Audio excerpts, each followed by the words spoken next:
Hello, everybody. Hello, welcome. The cafe's open. You're ready for story time today. There's so many things going on today for game stuff that I was actually half tempted to cancel reading time, but no, I cannot. If I cancel this, then who knows if I'll actually keep with it.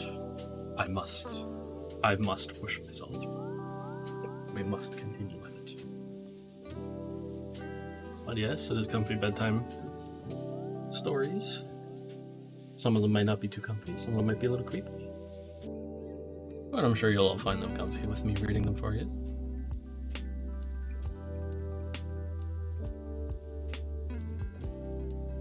Don't mind me casually doing a dingus and reading through a billion things on Discord. I hope everyone's been well today. Sorry for being late again. I like doing the comfy reads. I like doing them a little later.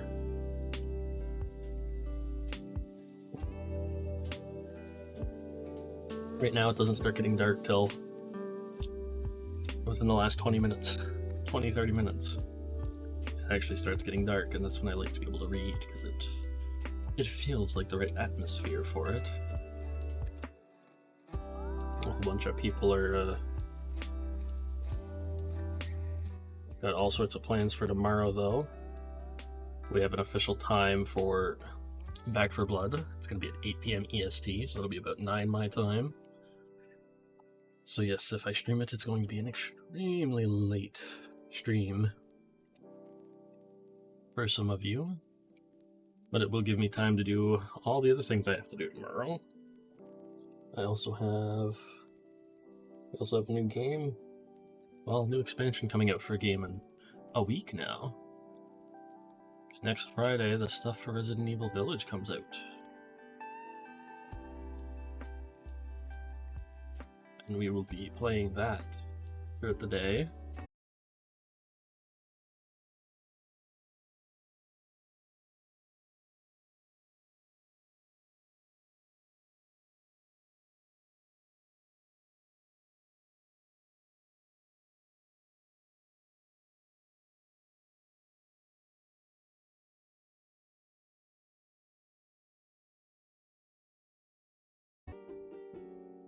Let me see. Are we going again? Am I back up?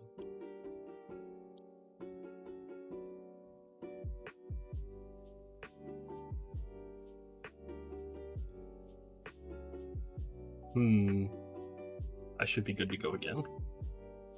I hope.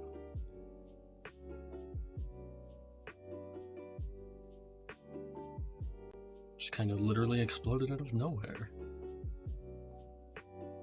I was on doing two separate little things on the side, and then kaboom. It just puffed. Just love it when that happens. I was peeking at the village thing because it's the DLC, the Winter's Expansion DLC. So we might even try out the Mercenaries mode a bit. We'll probably do Shadows of Rose. I don't know how long it's going to be, but we're going to have fun with that. I want to check something.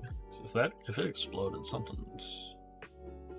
No, nothing's eating all my CPU or memory. Yeah, the GPU's fine.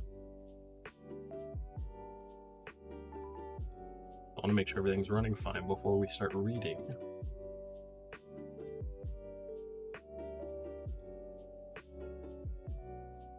I'm also gonna have to give it a few more minutes just to make sure. I do have my spooky stories. Actually, let me see something. Or was it?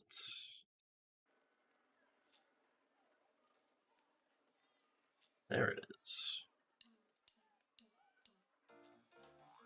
Since it's on there, and it's such a long story, I think we're gonna end up starting Dracula today. Bram Stoker's Dracula.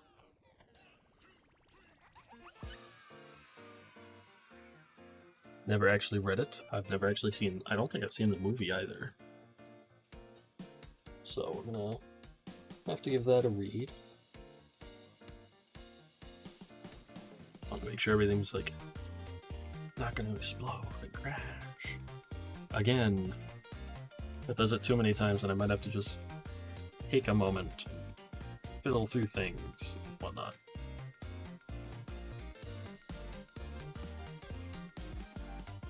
Jesus, Daryl. Let's see. It says everything's still good. It says I'm still alive. I know it says it on OBS as well. I'm gonna try to find like another spooky DMCA free list.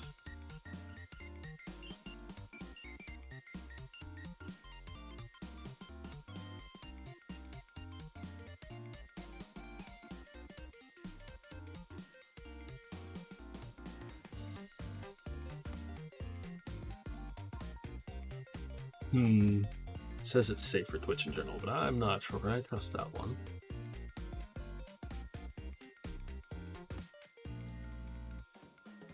Rather go with like lo-fi, you know?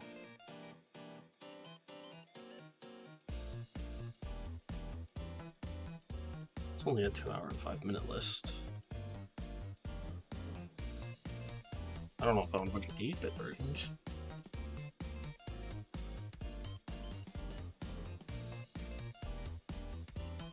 You know what? Let's give this one a listen. See how it sounds.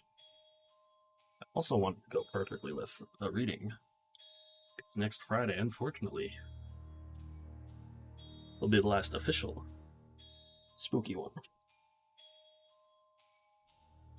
Because next weekend is the last weekend of October. So there might be a special stream on that Monday, as long as I don't have to go do anything, where we do a bunch of spooky stuff for the day.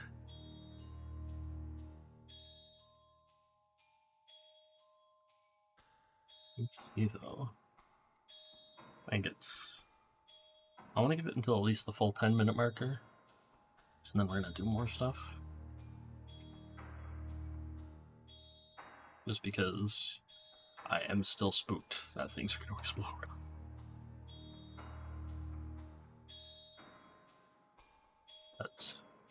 That happening every so often is always freaky.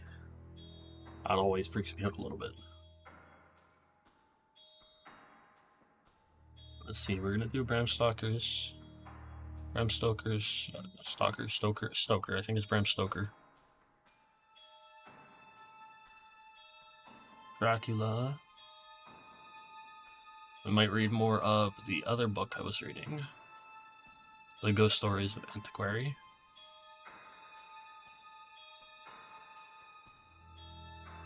On the next part, which is Lost Hearts, for that one,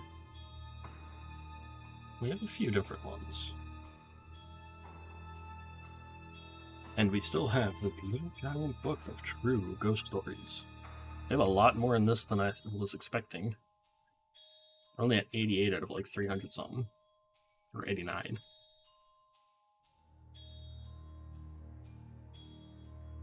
The next part we're on is Ghosts Who Stay Behind.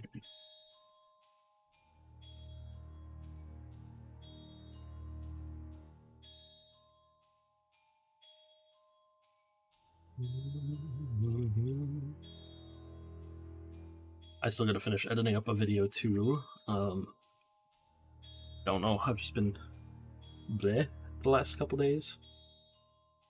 My energy's been not there for doing work stuff, unfortunately, and I gotta try and push myself through and try to do it if I can, but it's hard. The energy just doesn't want to arrive. Oh hey. Left 4 Dead 2 crossover events back in Dying Light.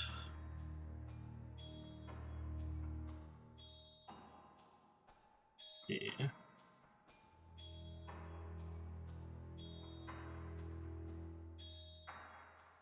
Gives gold blueprints for Noam Chomsky, Golf Club, Frying Pan, and the electric guitar. I think the Golden Pan one would be fun. I love using the frickin' frying pan. It's so fun. It makes the perfect bonk sound, which makes me happy.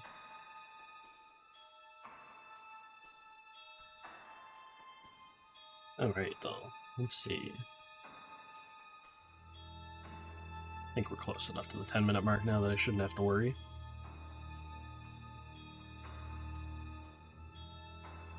So, the next story is The Lady and the Time Warp. It was 9 o'clock in the morning on a day in 1963 in the White Building on the campus of Wesleyan University in Lincoln, Nebraska. The corridors were filled with the clatter and chatter of students arriving for their first classes. Colleen Butterbaugh, secretary to the university dean, had come over from the next building to deliver some papers to the office of a visiting professor from Scotland. She knew that the professor, James McNutt, wasn't in because she had phoned him, but thought she would put the papers on his desk. When she opened the door to the small office, suddenly everything went quiet. You could no longer hear the noise of the students. In fact, the room itself looked different, somehow strange.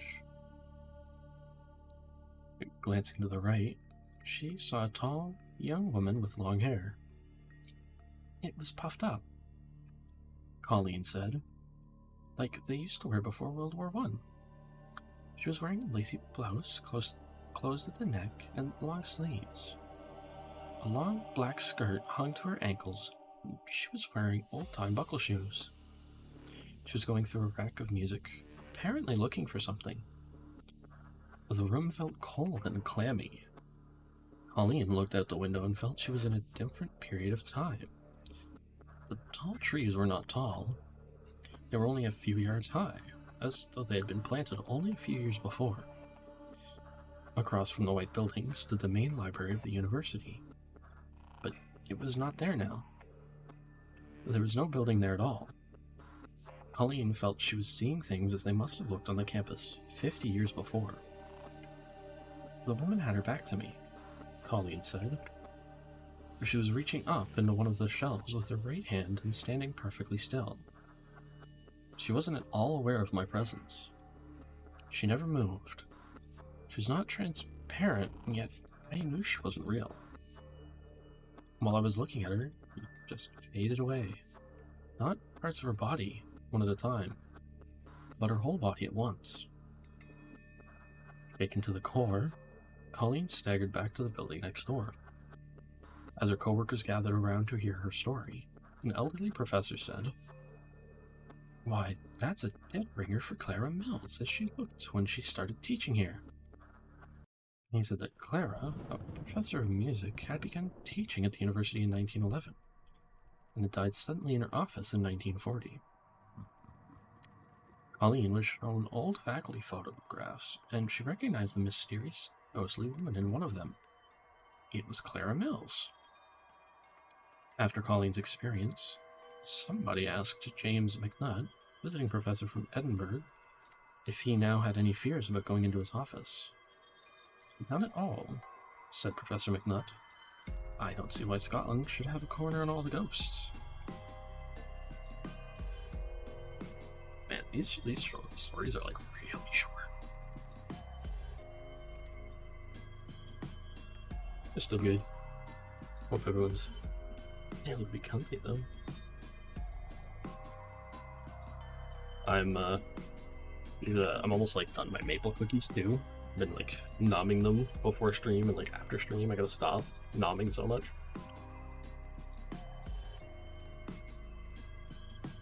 If I'm not careful, put the weight back on that I lost. I don't want to I don't want to keep Steam open. Having that open for some reason crashed OBS earlier. Yeah, you see, like these short stories are like 5 minutes long, maybe. If I read them faster, they'd be like 2 minutes. Like if I was reading these to myself in my head, they'd be so short. It's not even funny. I think I got 3 stories left in this part. Oh, that's actually quite a few. This one is 5. Oh, yeah. I'm also trying to, like... I'm still looking through some more, because I want to do, like, some good reads next week. Maybe we'll continue, like, the stories on, that I've been reading online there. Even after next Friday. Just because I'd like to get those finished. And I'll try to find, like, some other books. I gotta be careful too and not like overwork my voice today, because I do want to try and get like a recording. I gotta actually record another ASMR session and throw that up. And tomorrow I gotta, let's see, I'm gaming with Terrell and them in the morning, and then we're doing our Star Wars Watch-a-thon in the Discord server. We're gonna watch the next few episodes of Andor.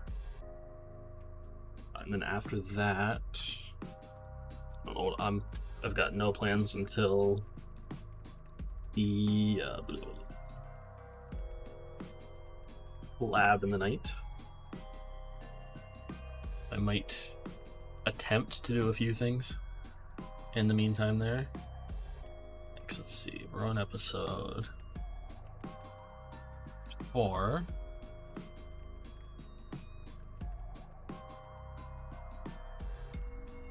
Let's see, it's 4, 5, 6, and 7 now.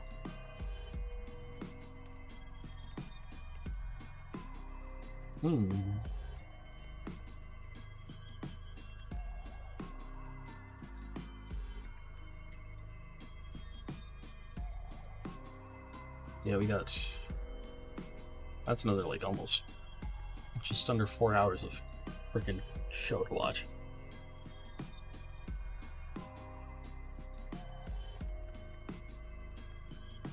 We got a lot more to watch. I'll also throw it in here. I think I'm actually going to make a another roll.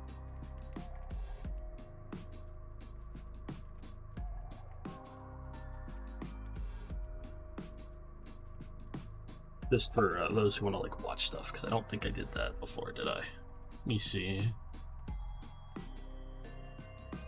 Let me see.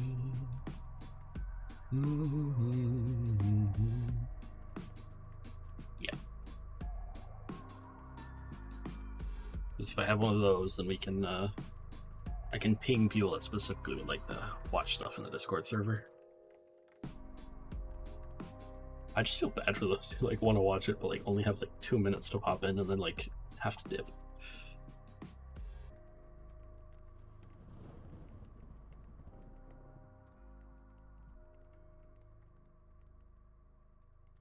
It was just I wish there was like more time to do all the things.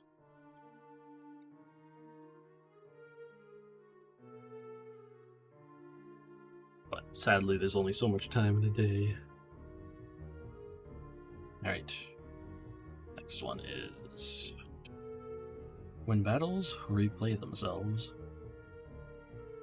Many a person has been frightened out of his or her wits while walking on a deserted moor in England and suddenly spotting a troop of Roman soldiers, in full gear, trudging along.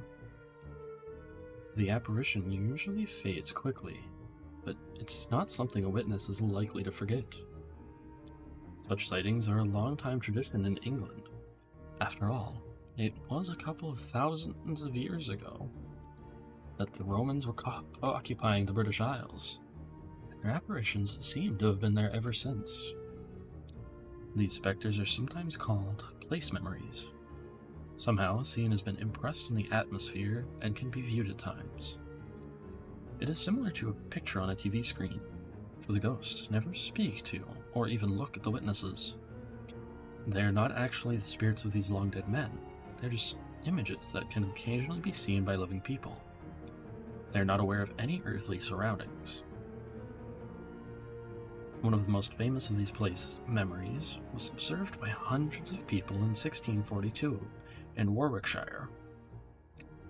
It concerned the Battle of Edgehill, where 14,000 men fought in the English Civil War. Soon after the battle took place, on 4 weekend nights, visitors to the battlefield saw the events replay themselves. A pamphlet was published at the time, which described the scene as follows. A great wonder in heaven, shewing late apparitions and prodigious noise of war and battles, seen on Edgehill, near Keaton in Northamptonshire, 1642. King Charles I sent representatives to witness these events. They signed statements swearing that they had actually seen them. See, I like how short some of them are. I really do wish some of these were longer.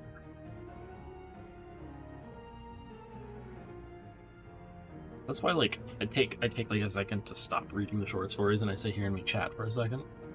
So otherwise it just feels way too short.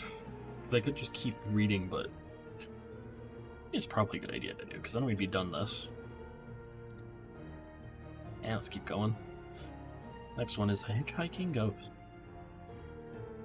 One day in 1978, a South African Army Corporal, Dawie van Jaarsveld, not sure, was riding his motorcycle near the town of Uniondale. Suddenly, he saw a young woman standing by the side of the road, waving for a ride. He stopped, gave her a spare crash helmet he was carrying, and smiled. She climbed on the rear seat. Let me just pause.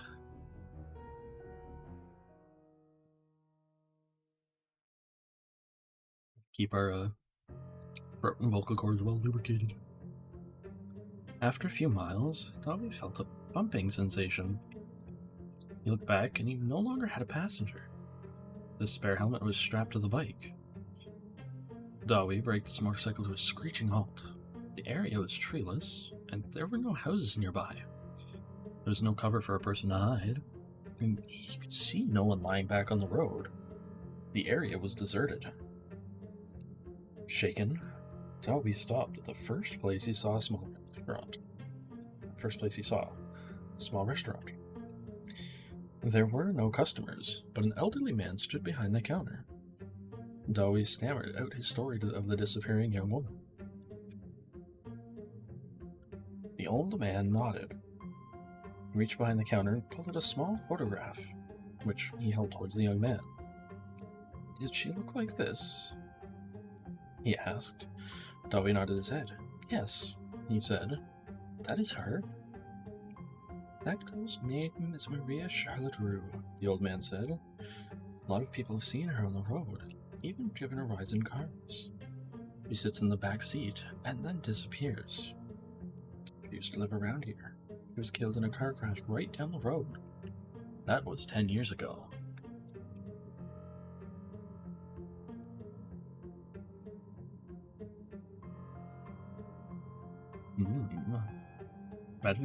Imagine that. Just riding along, seeing somebody trying to hitch a ride, and you pick them up and try to help them, and then you drive so far you feel a thud in your vehicle. You turn around and the person's gone, just nowhere to be seen. Car doors closed or whatever, and it's just you're all alone again. And it was like they were never there. That would be spooky, especially if you're alone. Man, if you were alone and that happened, I would oh god.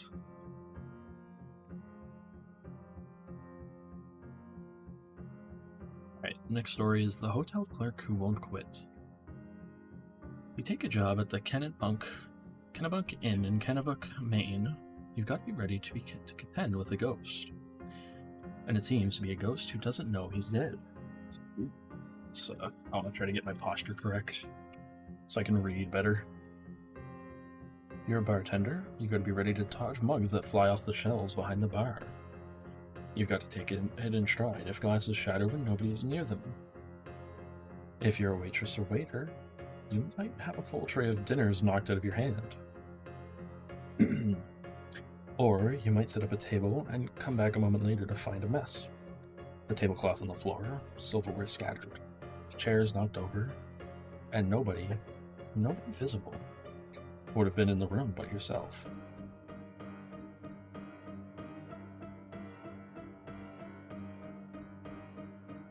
People at the Kennebunk Inn are used to this. It's just Cyrus, they say, and they pick up the silverware above their heads where the flying beer mug hit them.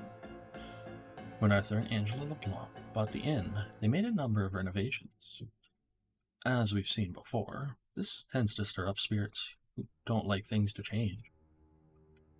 One waitress, Pat Butler, happened to be psychic. "That's a ghost," said Pat. "The name Cyrus keeps coming to me," so they called the ghost Cyrus. One day, a man came in for dinner. He said he had fond memories of the inn because his uncle had been night clerk there for many years. What was his uncle's name?" he was asked. "Cyrus Perkins," he replied. Cyrus had lived in a room in the basement, so the inn was his home as well as his workplace. His spirit was very active in the cellar. John Boker, a waiter, says, "You go down to the cellar, and he waits till you get your arms full, and then he flicks out the lights." Many employees of the inn refused to go down to the cellar. One summer, LeBlanc's daughter, Elise, worked at the inn as a waitress. Became friends with two sisters who had come to the inn for a few days because they had heard of the ghost. They brought along a Ouija board, which is a device that supposedly spells out messages from spirits. But take warning, it can be dangerous to use. Sometimes it can bring in unpleasant spirits. Elise says, "We took it down to the basement. The rule was no hands on the thing. We just held our hands over the board, about half an inch above the planche, which is the thing that moves around and spells out words. And it really moved. It was freaky. It scared me. I've never gone near a Ouija board except for that one time." We asked the ghost how old he was when he died. The planche wouldn't move. I got an idea. I said maybe he doesn't know he's dead. So we asked him if he was dead, and the planche went to no. So it looks like the guy didn't realize he was dead. He thought he was still alive and well. And that happens. Spirits are, depending on how you pass, from what I know, what I know, if there is spirits and ghosts and whatnot, then it could be really jarring, and you might not remember it. The way my family has always been, we've always my mom heavily believes in occult stuff and spiritual stuff, and she's a Wiccan, so she's always believed in stuff like that. She thinks we've always had spirits and ghosts around us, because everywhere we move, nobody will be in one of the rooms, and then we'll just hear noises from that room. You go out to check and nothing's there. So it would make sense that some of them would not realize they're dead. Obviously, yes, some of them would, but then there's those ones that don't, and I believe those would be the spookiest ones. A site not on the program. During the 1880s, a man and his wife were attending a performance at the Lyceum Theatre, a well-known theatre in London at the time. They were sitting in a box which looked down at the seats on the floor. During the first intermission, the man happened to glance down and he saw a ghastly sight. A woman was sitting in a floor seat, wearing a flowing silk gown. The man looked again, and then stared intently. For in her lap there appeared to be the disembodied head of a man. It seemed to belong to a person who might have lived a couple of centuries before. It had long hair, a mustache, and a pointed beard. The head looked deathly pale, as though it had just been chopped off.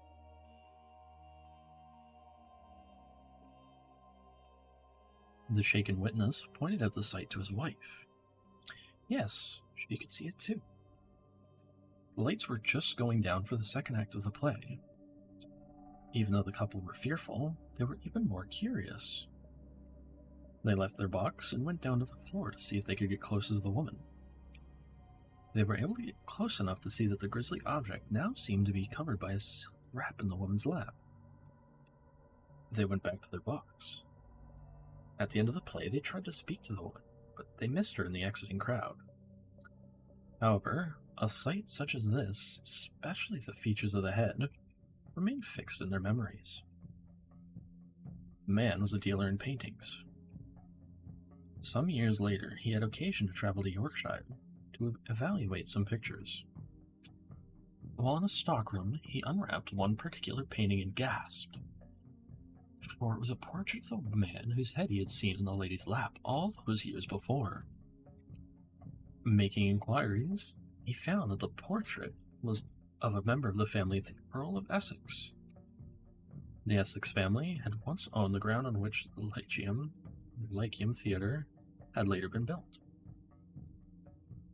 This particular man had been executed during the regime of Oliver Cromwell, a time when many aristocrats had met a similar fate. His head had been chopped off. Part of the man, in both the physical and ghostly sense, had remained in this familiar sight. It is most doubtful that the woman in the theater had any awareness of the gruesome object she was holding in her lap. It'd be horrifying. Imagine being in a theater looking down and seeing somebody that has just a head in their lap, and they're almost completely unaware of it. Especially a play or something, or a musical or something. I've been to a play or two, and they're cool, they're great. But being in the dark and seeing something like that would be terrifying. I'd probably shit myself. I'm not gonna lie. I'm also kind of curious. Let me take a peek at something. Ooh, some mixed reviews right now for Gotham Knights.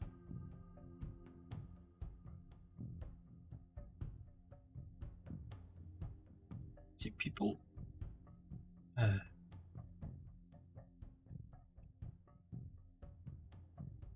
get a constant 60 FPS. Well, do they have an actual lock for the FPS, or are you just setting it to VSync? Runs poorly, gameplay is lackluster, voice acting is shoddy, just everything about this is mediocre.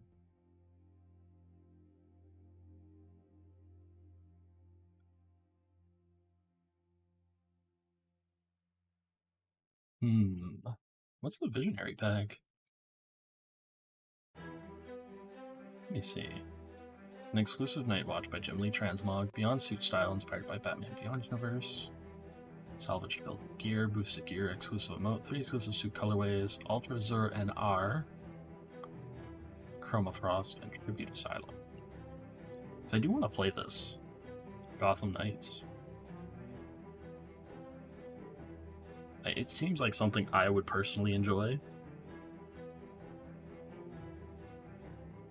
I like action RPGs. Especially if even with if it's a little lackluster, I can still find some joy in playing them. Especially since this is a co-op. I think this game would be is probably going to be really good if you play with friends. As long as the servers are fine. Because it's like playing the last year of Nostalgaia. I would have a lot of fun with it. Even playing it solo, but I've been playing it with someone. And it's so much fun. Because it's not like the co-op in Elden Ring or the Souls games where you beat a boss and then your friend gets booted. No. You beat a boss, your friend stays with you, and you get to keep going. So you and your friend get to keep destroying bosses as much as you guys want. Which is nice.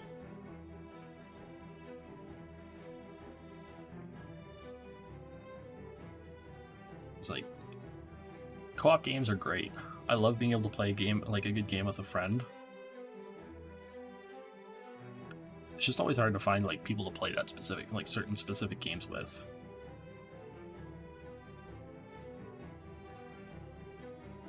Okay, that's not too bad. Don't mind me, I was checking, double checking my bank account. Let's get some more water in us.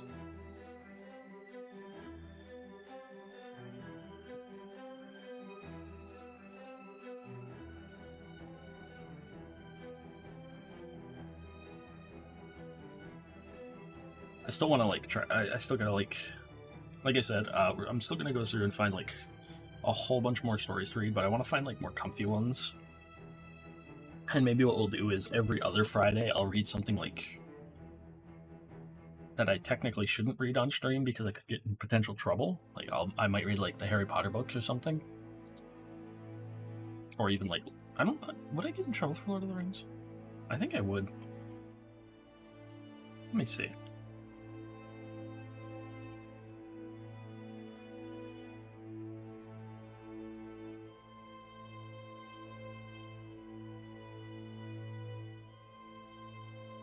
It is, apparently.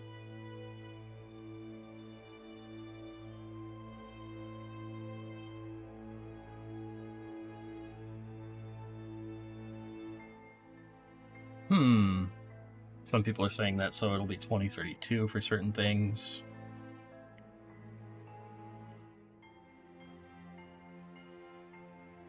What's the Canadian one, though? Because I'm in Canada, so...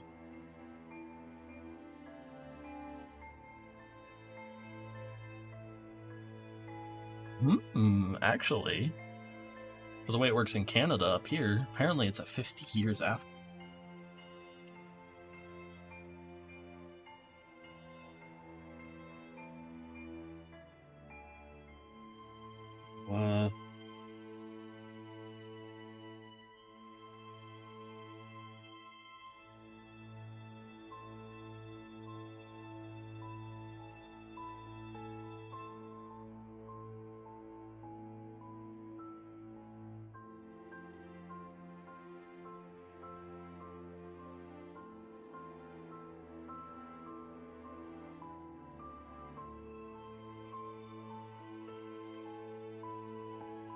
So maybe not.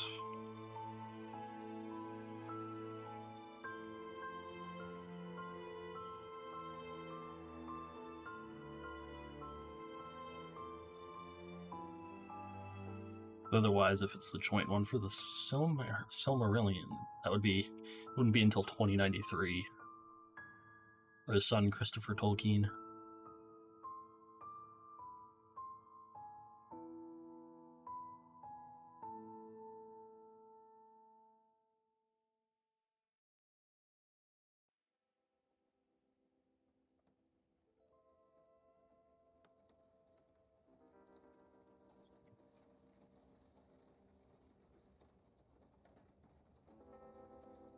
So it looks like that one's like a finicky one. People aren't sure. That's alright.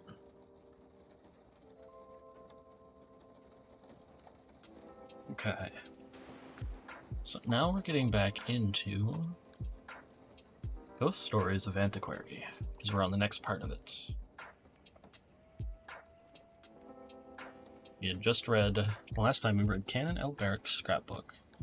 Now we're on Lost Hearts.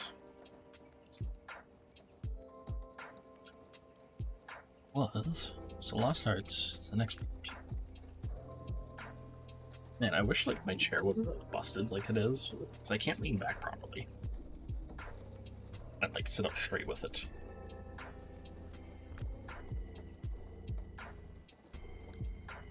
I might have to take it apart and see what's going on. But I'm not an expert, unfortunately. So that'll be fun.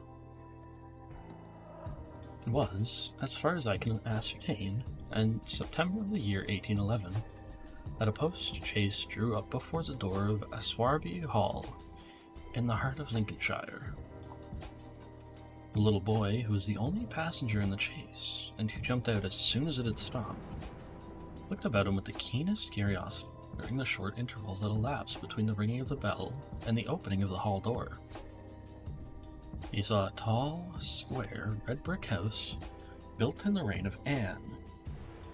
A stone-pillared porch had been added in the pure classical style of 1790. The windows of the house were many, tall and narrow, with small panes and thick white woodwork. A pediment, pierced with a round window, crowned the front of the house. Each was surmounted by an ornamental cupola with a gilded vane. An evening light shone on the building, making the window panes glow like so many fires. Away from the hall in front stretched a flat park studded with oaks and fringed with fir, which stood out against the sky. The clock in the church tower, buried in trees on the edge of the park, only its golden weathercock catching the light, was striking 6, and the sound came gently beating down the wind. It was altogether a pleasant impression, though tinged with the sort of melancholy appropriate to an evening in early autumn that was conveyed to the mind of the boy who was standing in the porch waiting for the door to open to him. The post-chaise had brought him from Warwickshire, where some 6 months before he had been left an orphan.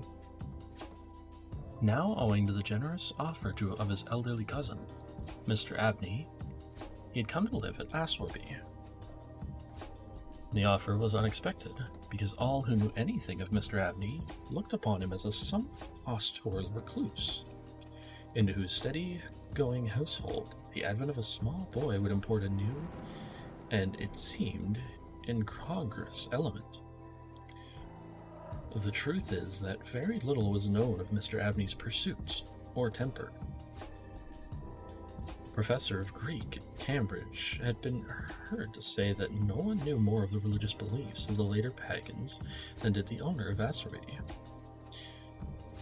Certainly, his library contained all the then available books bearing on the mysteries, the Orphic poems, the worship of Mithras, the Neoplatonists. In the marble-paved hall stood a fine group of Mithras slaying a bull, which had been imported from the Levant at great expense by the owner. He had contributed a description of it to the Gentleman's Magazine, and he had written a remarkable series of articles in the Critical Museum on the superstitions of the Romans of the Lower Empire. He was looked upon, in fine, as a man wrapped up in his books, and it was a matter of great surprise among his neighbors that he should ever have heard of his orphan cousin, Stephen Elliott, much more than that he should have volunteered to make him an inmate of Aswarby Hall. My brain is derping already, oh no, that's not good.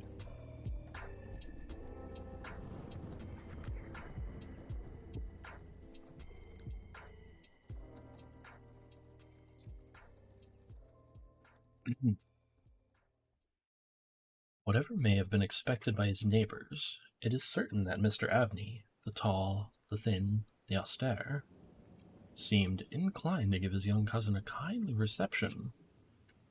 The moment the front door was opened, he darted out of his study, rubbing his hands with delight. "How are you, my boy? How are you? How old are you?" said he. "That is, you are not too much tired, I hope, by your journey to eat your supper?" "No, thank you, sir," said Master Elliot. "I am pretty well." "That's a good lad," said Mr. Abney. "And how old are you, my boy?" It seemed a little odd that he should have asked the question twice in the first 2 minutes of their acquaintance. "I am 12 years old next birthday, sir," said Stephen. "And when is your birthday, my dear boy? 11th of September, eh? That's very well. Nearly a year hence, isn't it? I like to get these things down in my book. Sure it's 12? Certain?" "Yes, quite sure, sir." Well, take him to Mrs. Bunch's room. Parks, and let him have his tea, supper, whatever it is." "Yes, sir," answered the staid Mr. Parks, and conducted Stephen to the lower regions. Mrs. Bunch was the most comfortable and human person whom Stephen had as yet met in a soiree. She made him completely at home. They were great friends in a quarter of an hour, and great friends they remained. Mrs. Bunch had been born in the neighborhood some 55 years before the date of Stephen's arrival, and her residence at the Hall was of 20 years' standing. Consequently, if anyone knew the ins and outs of the house and the district, Mrs. Bunch knew them, and she was by no means disinclined to communicate her information. Certainly, there were plenty of things about the Hall and the Hall gardens which Stephen was of an adventurous and inquiring turn, was anxious to have explained to him. Who built the temple at the end of the Laurel Walk? Was the old man whose picture hung on the staircase sitting at a table with a skull under his hand? These and many similar points were cleared up by the resources of Mrs. Bunch's powerful intellect. There were others, however, of which the explanations furnished were less satisfactory.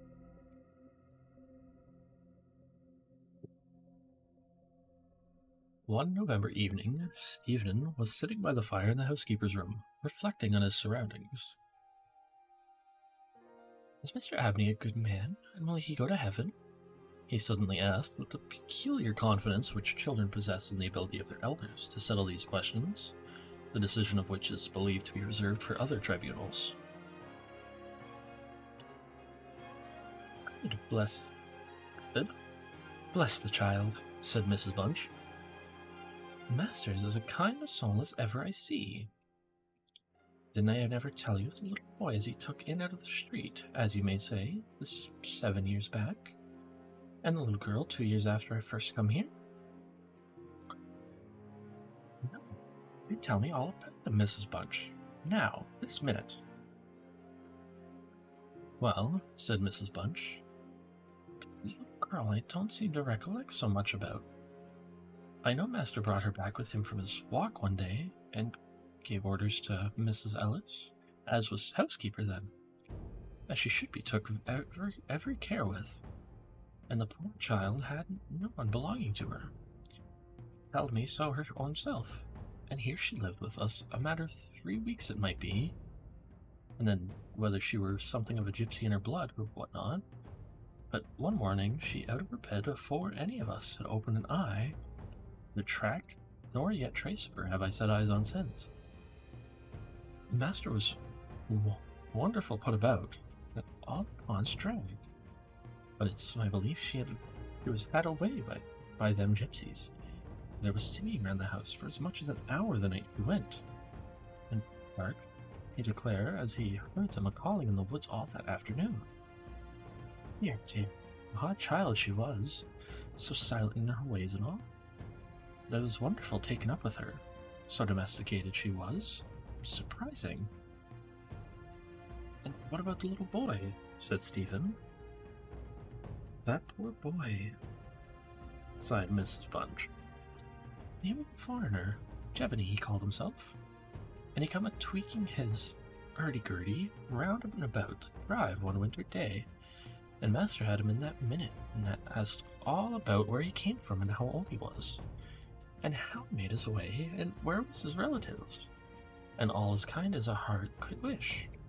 But it went the same way with him. They're a unruly lot, them foreign nations, I do suppose, and he was off one fine morning just the same as the girl. Why he went and what he done was our question for as much as a year after, for he never took his hurdy-gurdy, and there it lays on the shelf."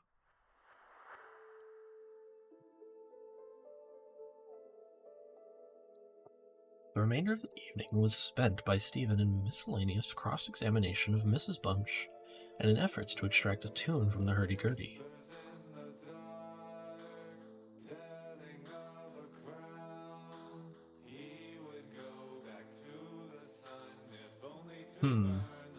Hopefully I don't get in trouble for these songs.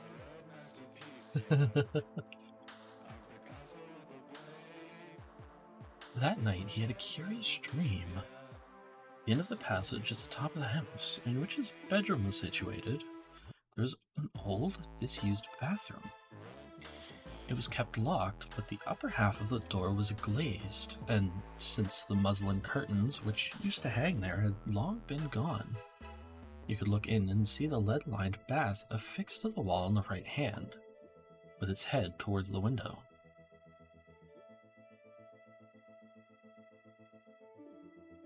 On the night of which I am speaking, Stephen Elliott found himself, as he thought, looking through the glazed door. The moon was shining through the window, and he was gazing at a figure which lay in the bath. His description of what he saw reminds me of what I once beheld myself in the famous vaults of St. Michan's Church in Dublin, which possessed the whole property of preserving corpses from decay for centuries. A figure, inexpressibly thin and pathetic, a dusty leaden color. What you listening to? A song called Red Masterpiece. It's a whole bunch of just random, like, it's supposed to be DMCA free music, but I have no idea. Let's see. Figure inexpressibly thin and pathetic, of a dusty leaden color, enveloped in a shroud-like garment, the thin lips crooked into a faint and dreadful smile, the hands pressed tightly over the region of the heart. And hello, Bon, how are you doing today? Wanted to finish that sentence really quick. Oh. Yeah, it's playlist we're on is DMCA Free Spooky. That's what it's called. Also said Freaky Spooky.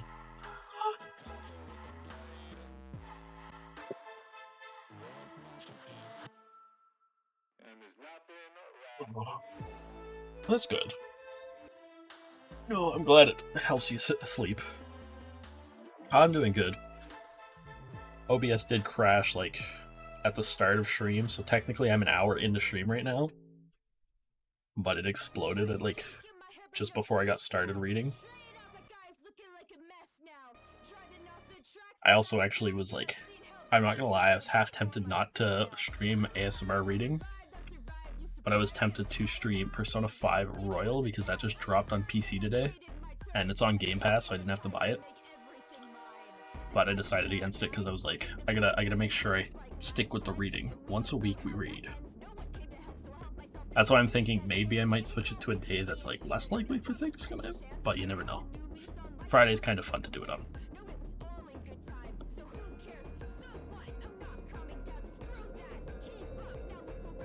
He played it 20 times. I've only played the original version. I haven't played the Royal version. I have it all installed already too, so. And then tomorrow we're doing Back 4 Blood. And it's not even like the regular version of Royal, it's the version with the DLCs from what I know. If you buy it on Steam, it includes every DLC that came with the other version. Yeah, I have the, I actually have the original one on my PS4. It's so good. Wait, Baldi's Basics Classic Remastered, excuse me? Let's see. Yeah, the digital edition includes over 40 items of previously released DLC, apparently. So you just buy it on Steam and you get all the DLCs that came with the old one. It was, yes. I'm gonna add that because apparently that's like a classic.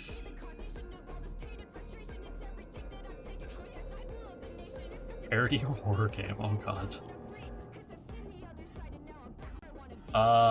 If you have Game Pass, yes. It's on Game Pass, so. And I think it was on the PS Plus for free at one point. But I don't think it was the Royal version.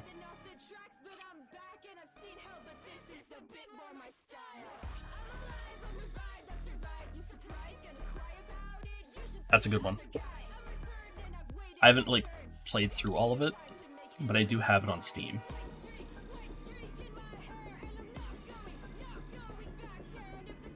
I think I saw the originals on there. Let's see though, because I put it in relax time, I think, or stream games. I don't think I watched the anime either. But yeah, I have Persona 4 Golden on Steam. I was kind of half playing it, but like I did like 1 or 2 streams and then stopped.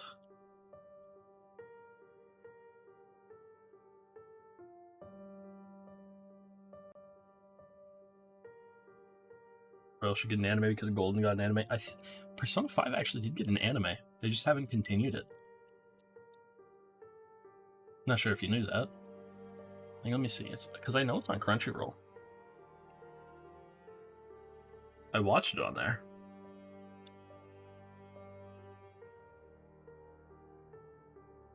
Yeah, Persona 5 the animation.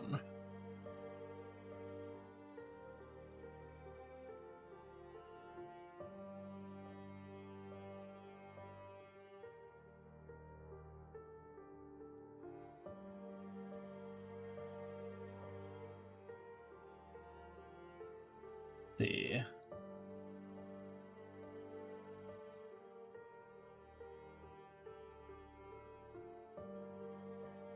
Yeah. Yes, I did.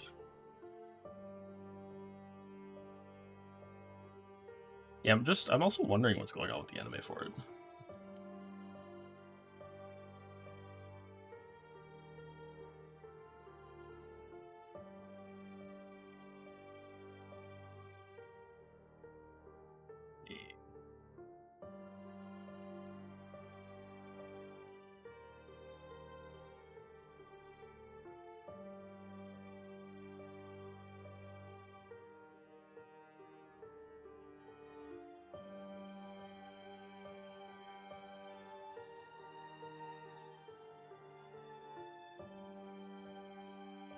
Say out of all the Palace cards, including Strikers, Shishido's calling card was the best. Hey, that's good. I don't know which one I like the most, I'm not gonna lie. It's always hard to say.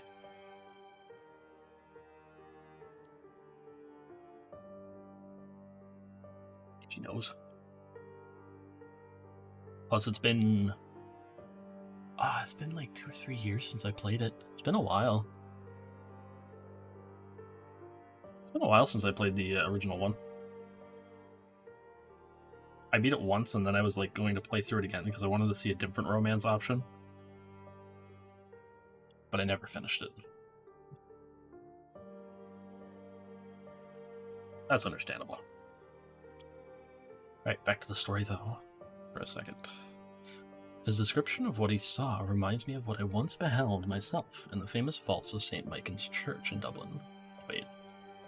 No, we read that part. As he looked upon it, a distant, almost inaudible moan seemed to issue from its lips, and the arms began to stir. The terror of the sight forced Stephen backwards, and he awoke to the fact that he was indeed standing on the cold boarded floor of the passage in the full moon of the light of the moon. Catchy wasn't that smart, or rather he was too smart and didn't catch himself. Yeah. Listening, but you'll be lurking, of course. Every time I finish a story, I'll probably chat a bit more. I like to chat for about 5 minutes in between the stories. With a courage which I do not think can be common among boys of his age, he went to the door of the bathroom to ascertain if the figure's frame were really there. It was not, and he went back to bed. Mrs. Bunch was much impressed next morning by his story, and went so far as to replace the muslin curtain over the glazed door of the bathroom. Mr. Abney, moreover, to whom he confided his experience at breakfast, was greatly interested, and made notes of the matter in what he called his book. No, I think I don't remember what it was.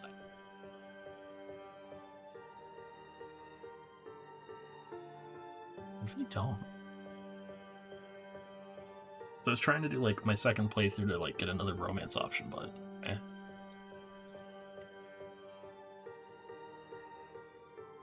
Mrs. Bunch was much impressed next morning by his story, and went so far as to replace the muslin curtain. The spring equinox was approaching, as Mr. Abney frequently reminded his cousin, adding that this had been always considered by the ancients to be a critical time for the young.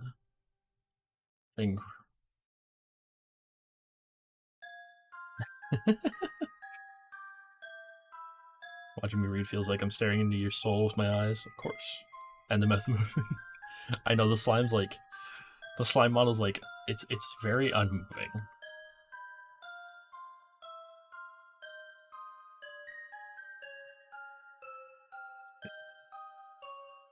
young that Stephen would do well to take care of himself and to shut his bedroom window at night. Annette Censorinus had some valuable remarks on the subject. Two incidents that occurred about this time made an impression upon Stephen's mind.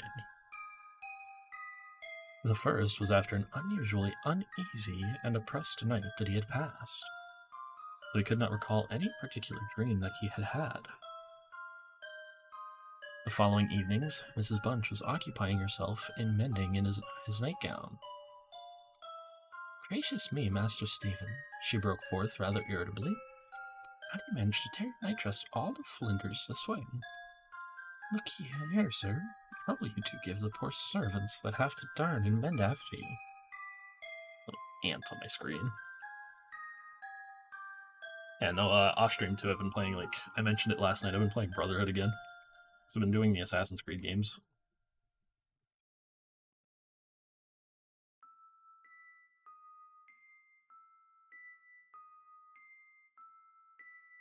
She knows. Good game. It's definitely one of the best, like, Assassin's Creed type games. With assassinating and that. Black Flag. Still great. Yeah, I get it on my PS4 because I can't, unfortunately, my capture card doesn't want to connect through the USB cord, so I need to get a new one. And I don't know what's going on with it. There was indeed a most destructive and apparently wanton series of slits or scorings in the garment, which would undoubtedly require a skillful needle to make good. They were confined to the left side of the chest, long, parallel slits about 6 inches in length, some of them not quite piercing the texture of the linen. Stephen could only express his entire ignorance of their origin. He was sure they were not there the night before. I want to get it set up because, like I said, I do kind of want to like run through like God of War 2018 before Ragnarok drops.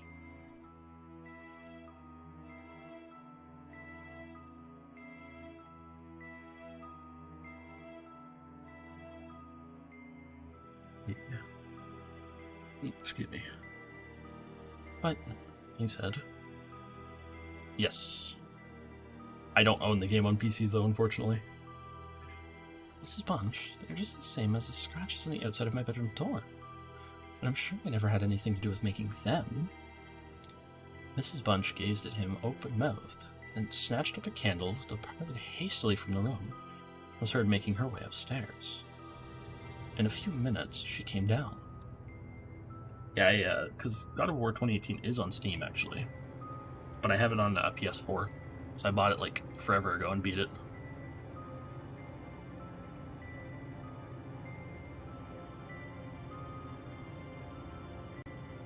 It is a good game. It's definitely worth a playthrough. Because Ragnarok comes out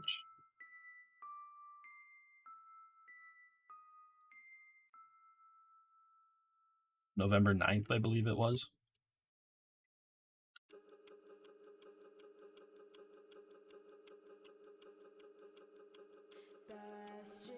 Yeah.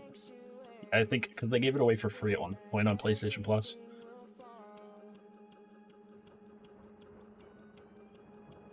Well, he said, Master Stephen, it's a funny thing to me how them marks and scratches kind of come there, too high up for any cat or dog to have made 'em, much less a rat, for all the world like a Chinaman's fingernails. As my uncle in the tea trade used to tell us of when we was girls together. I wouldn't say nothing to Master, not if I was you, Master Stephen, my dear. Just turn the key of the door when you go to your bed. The new one is this? It is, yes. It's literally in like 2 weeks. 2-3 weeks.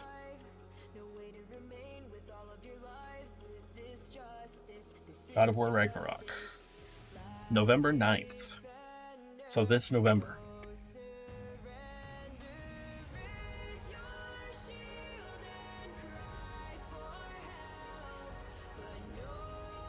I always do, Mrs. Bunch, as soon as I said my prayers. Ah, that's a good child. Always say your prayers, and then no one can't hurt you. Herewith, Mrs. Bunch addressed herself to mending the injured nightgown, with intervals of meditation, until bedtime. This was on a Friday night in March 1812.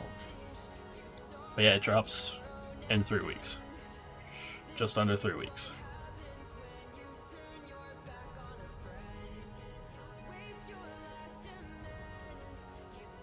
The conclusion of the Nordic saga. On the following evening, the usual duet of Stephen and Mrs. Bunch was augmented by the sudden arrival of Mr. Parks, the butler, who as a rule kept himself rather to himself in his own pantry.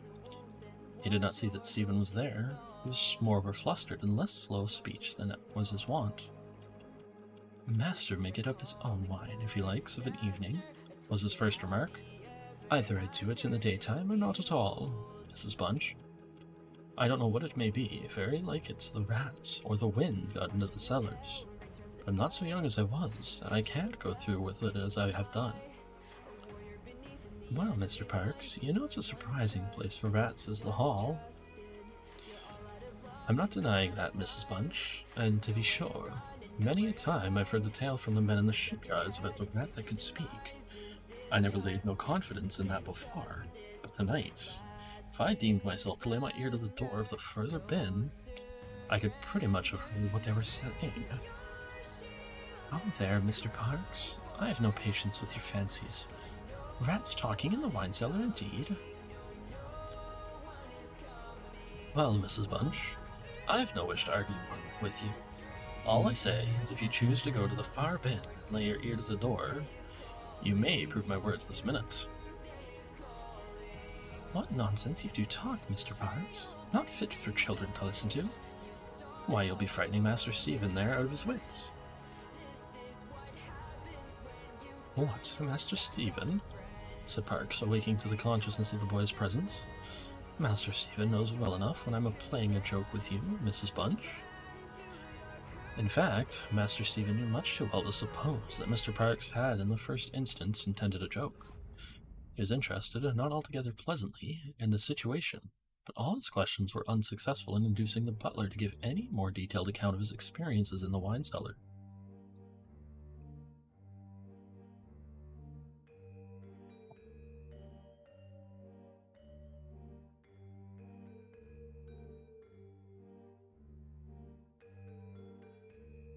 We have now arrived at March 24th, 1812. It was a day of curious experiences for Stephen.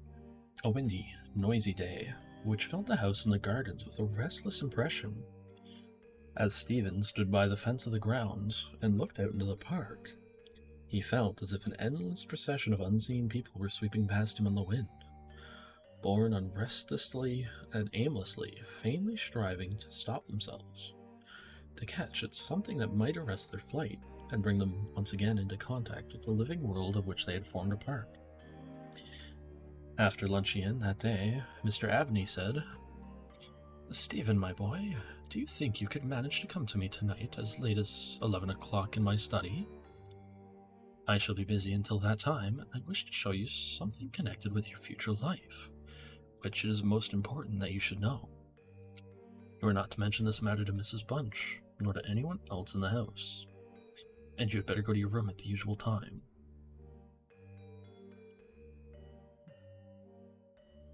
Here was a new excitement added to life. Stephen eagerly grasped at the opportunity of sitting up till 11 o'clock. He looked in at the library door on his way upstairs that evening, and saw a brazier which he had often noticed in the corner of the room. Moved out before the fire, an old silver-gilt cup stood on the table, filled with red wine, and some written sheets of paper lay near it. Mr. Abney was sprinkling some incense on the brazier from a wood-brown silver box as Stephen passed, but did not seem to notice his step. The wind had fallen, and there was a still night and a full moon. At about 10 o'clock, Stephen was standing at the open window of his bedroom, looking out over the country. Still as the night was, the mysterious population of the distant moonlit woods was not yet lulled to rest. From time to time, strange cries as of late and despairing wanderers sounded from across the mere. They might be the notes of owls or water birds, yet they did not quite resemble either sound. Were not they coming nearer? Now they sounded from the near side of the water, and in a few moments they seemed to be floating about among the shrubberies. Then they ceased. But just as Stephen was thinking of shutting the window and resuming his reading of Robinson Crusoe, he caught sight of two figures standing on the graveled terrace that ran along the garden side of the hall. The figures of a boy and a girl. As it seemed, they stood side by side, looking up at the windows. Something in the form of the girl recalled irresistibly his dream of the figure in the bath. The boy inspired him with more acute fear.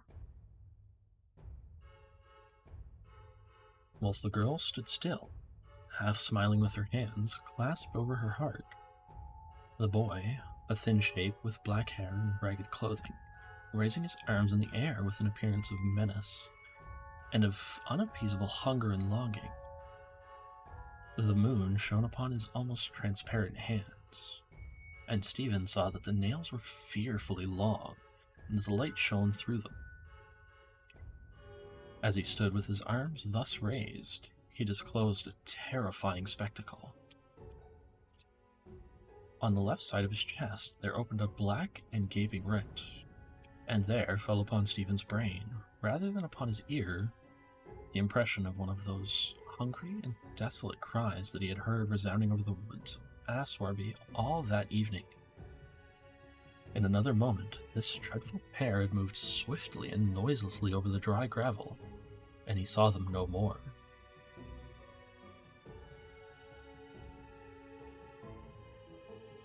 Inexpressibly frightened as he was, he determined to take his candle and go down to Mr. Abney's study, for the hour appointed for their meeting was near at hand.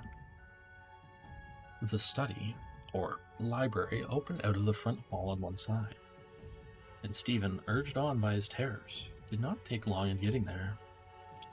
To effect an entrance was not so easy. It was not locked, he felt sure, for the key was on the outside of the door as usual. His repeated knocks produced no answer. Mr. Abney was engaged. He was speaking. What? Why did he try to cry out? And why was the cry choked in his throat? Had he, too, seen the mysterious children? But now everything was quiet, and the door yielded to Stephen's terrified and frantic pushing.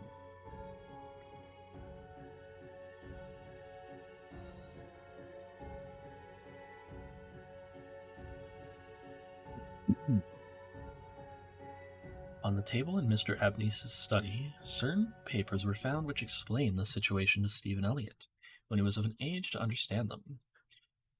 The most important sentences were as follows. There's a belief There's a belief very strongly and generally held by the ancients, of whose wisdom in these matters I have had such experience as induces me to place confidence in their assertions, that by enacting certain processes which to us moderns have something of a barbaric complexion, a very remarkable enlightenment of the spiritual faculties in man may be attained. That, for example, by absorbing the personalities of a certain number of his fellow creatures, an individual may gain a complete ascendancy over those orders of spiritual beings which control the elemental forces of our universe. It is recorded of Simon Magus that he was able to fly in the air, become invisible, or to assume any form he pleased, by the agency of the soul of a boy, whom to use the libellous phrase employed by the author of the Clementine Recognitions, he had murdered. I find it set down, moreover, with considerable detail in the writings of Hermes Trismegistus, Magistus, that similar happy results may be produced by the absorption of the hearts of not less than 3 human beings below the age of 21 years. For the testing of the truth of this receipt, I have devoted the greater part of the last 20 years, selecting as the corpora vilia of my experiment such persons as could conveniently be removed without occasioning a sensible gap in society. The first step I effected by the removal of one Phoebe Stanley, a girl of gypsy extraction, on March 24th, 1792.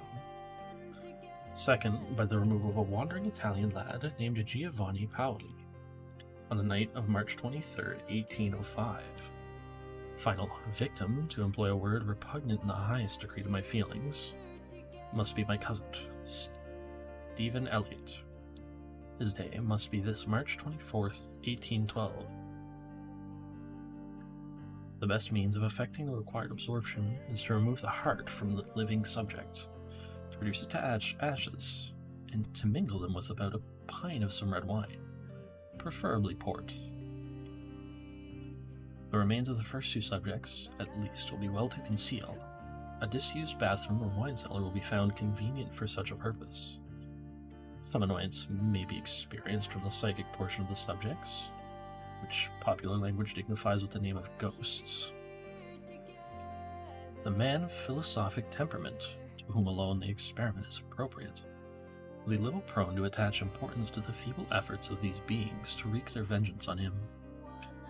I contemplate the liveliest satisfaction the enlarged and emancipated existence of the experiment, if successful, will confer on me, not only placing me beyond the reach of human justice, so-called, but eliminating to a greater extent the prospect of death itself. Mr. Abney was found in his chair, his head thrown back, his face stamped with an expression of rage, fright, and mortal pain.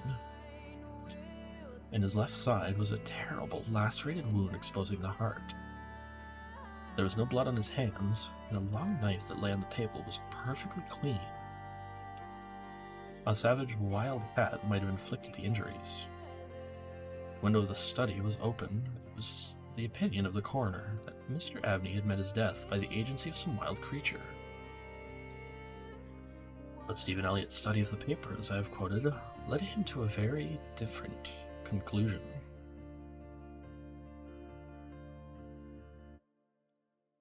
Bum, bum, bum. Seems like he was killed by the spirits of the children he killed. Interesting. That's what you get for taking advice from a book and trying to do become a being beyond the human capacity to think about. Well, you always gotta be careful, folks. Oh, big stretches. Dear lords. Oh, holy crap.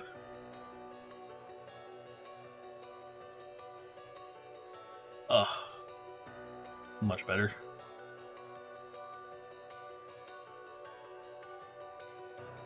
But that's that story.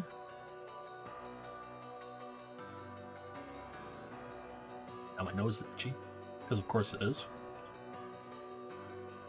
Sorry about Teddy didn't mean to smack his freaking thing of cookies. I hit it, and Jack thinks it's his bag of treats. It's like, no, but no.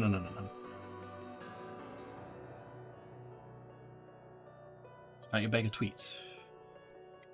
It's people treats. Sugar not good for kitties.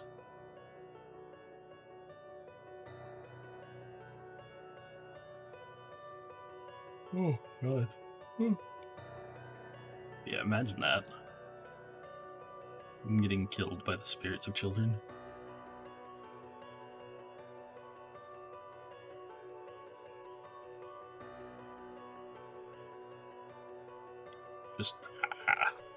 He just freaked out just as he died because of his own stupidity. I'm also not gonna lie, the closed beta for Darktide was really fun.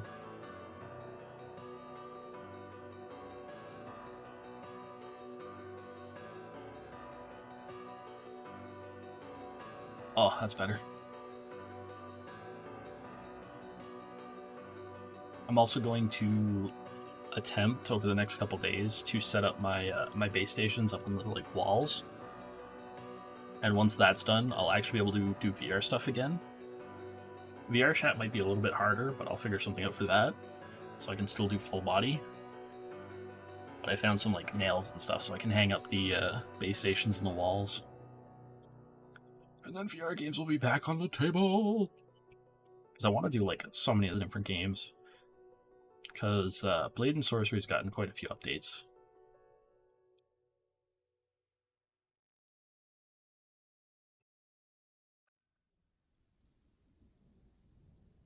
After the Fall has some stuff.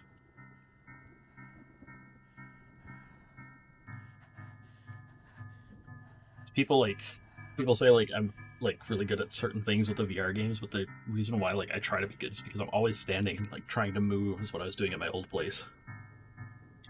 I like to be able to have like the full range of movement to be able to like stand and actually duck, bob, and weave around things. I actually pretend to use cover in that. It's just so hard.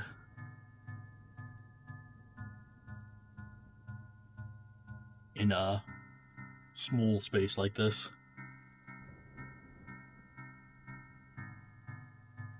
Alright, we're going back to our little book. The next chapter is like set of book stories is Betrayal and Murder. The 2-hour mark. I might have to take a break and get some more water though. I never realize how much I drink when I read, but I drink so much water to like keep things going. Ghost Who Came Back for Justice is the next story.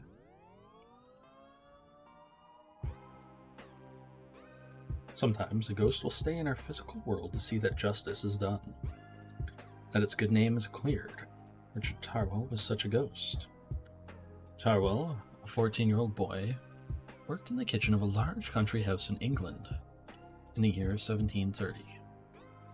The owner, George Harris, also had a house in London. One day, Harris received a message from Richard Morris, butler of his country home. Morris said that the house had been broken into the night before, and a large amount of valuable silverware had been stolen. Harris returned and got the whole story.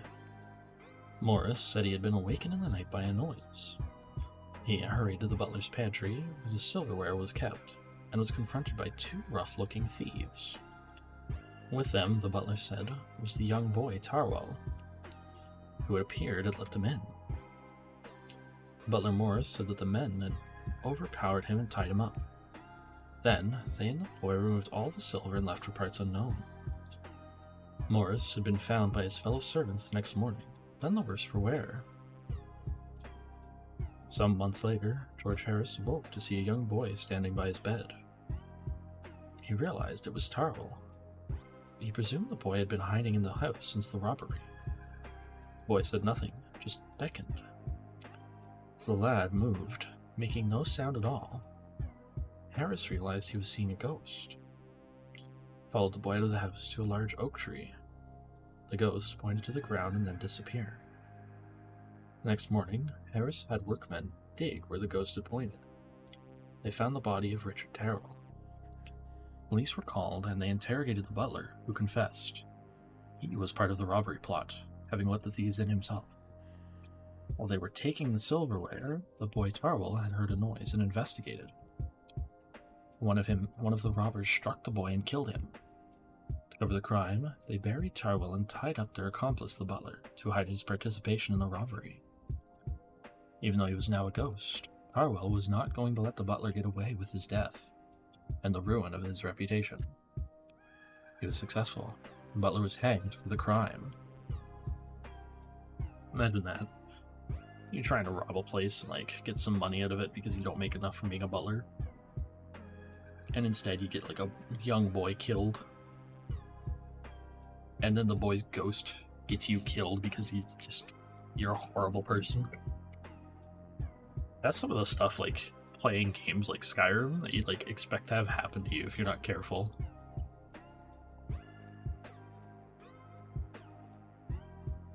Technical difficulties. Oh. Your Twitch crashed? Oof. That's okay. It unfortunately happens. I've had that happen a couple of times. You just got back? That is alright. We're back to our little giant book of true ghost stories, and we just finished one in that.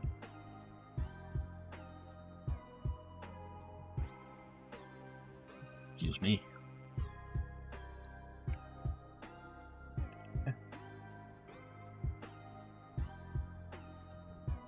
I'm not gonna lie, talking about Ragnarok earlier makes me want to play God of War even more. But what sucks is Ragnarok's coming to PS4 and PS5. I wonder how crappily it's gonna run on the PS4 and how much the fan's just gonna try to take off like a jet engine. Because I have a regular PS4, I don't even have the Pro.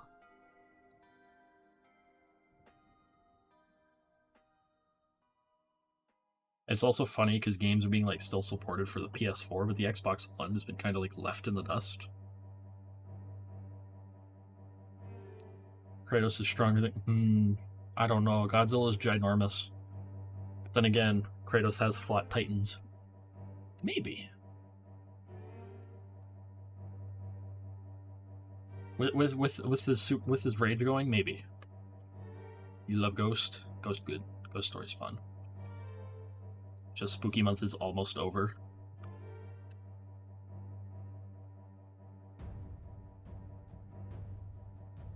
He might be able to take on a T-Rex, but I don't know about Godzilla. Godzilla might be harder. Because Godzilla just, like, takes a nap, recharges, and then boom, back at it. It has gone by fast.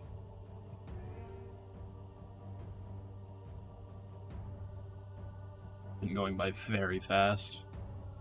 The spooky games didn't last long. Not as long as I was hoping.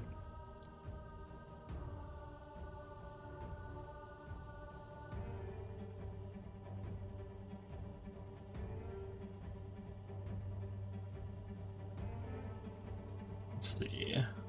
I do still have like a couple more that I haven't played. And then I might like start like hoarding a couple for next October. But just playing MW2. Man, that's a $90 game over here in Canada. It's a 90 Canadian dollars. Which I looked up the price conversion. It's actually cheaper than what like people in the US are paying in USD. If I were to convert it, the USD to like Canadian dollars, the like $70 or like price tag is 100, about 100 CAD. Didn't go so well. Yeah, that's an interesting game from what I've seen. I don't know about that one.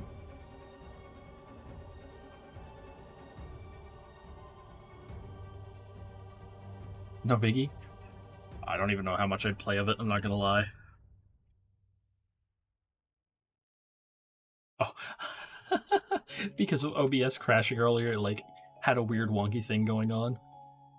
That's funny. I had like 2 instances of my freaking taskbar. I actually still have a couple of gifted games that I need to go through. We're going to do a comfy stream at some point with the Cat Cafe manager. Because, actually, funny enough, Fox gifted that one to me, and I still haven't touched it. I feel bad, because I want to play some of the games that he gifted. Like, I gotta go through and play Dying Light 2, and finish that. I've been waiting for Ainz to finally play Dying Light 1 with me to beat it. Games you bought and still haven't played yet. Oh yeah, it's very easy to do that.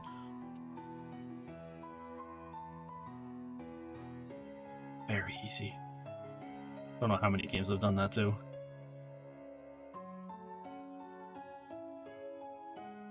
I have too long of a list of games that I need to go back and play. I've finished the first Dying Light before, but I was playing through it and I wanted to play the second one with somebody. But Ainz doesn't want to play the sequel until he's beaten the first one. So I've been waiting for him to finally be ready to go back into the first Dying Light game. Because we're on the last mission of the game. Of like the base game before the expansion. We were on the final one. Then he started playing with someone else on his save file, trying to catch them up to us. And I haven't played it with the man since. We played it that one time where we played it with her, and we haven't touched it. And that was like August, I think, that we last played it.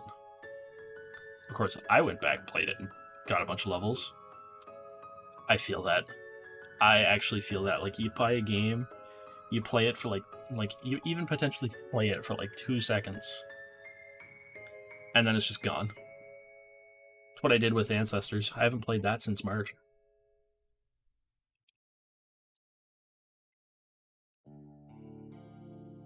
The big thing is trying to get the man to actually freaking want to play the game. He hasn't even asked me to play Apex with him. Last time I played Apex with him was back in like last month. He asked me to play like last week here on stream when I was trying to switch to when Elden Ring was breaking and I was trying to switch to it. And I've been trying to get him to like confirm when he wants to play, but he still hasn't said anything. GTA isn't slowly touched 3. Well, I feel that. Depending on which GTAs, it's so hard. Like, we were playing Grand Theft Auto 4 a hot second ago. And I haven't touched it since.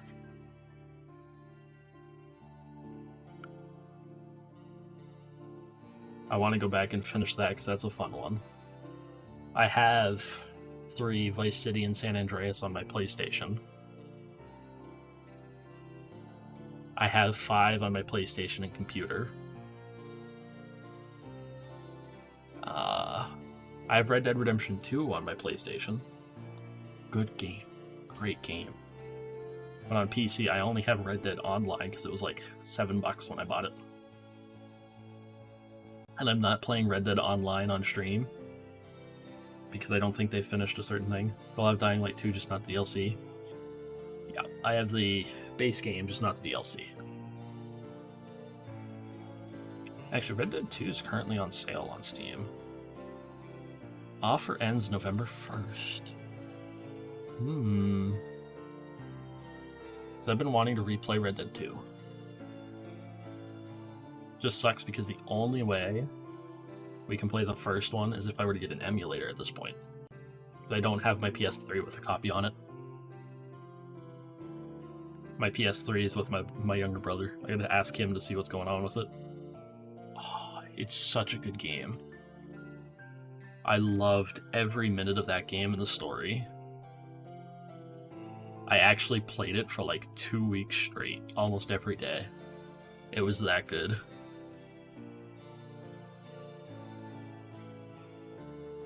There's just so much to do in it.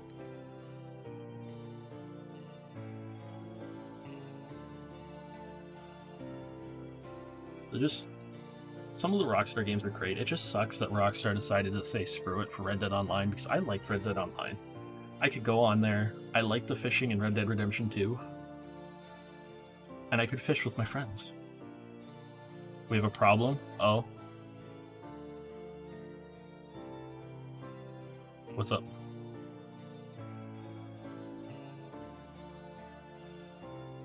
Three more little stories in this section.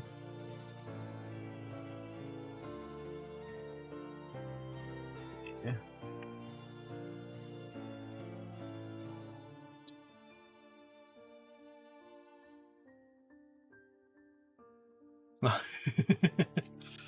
It happens.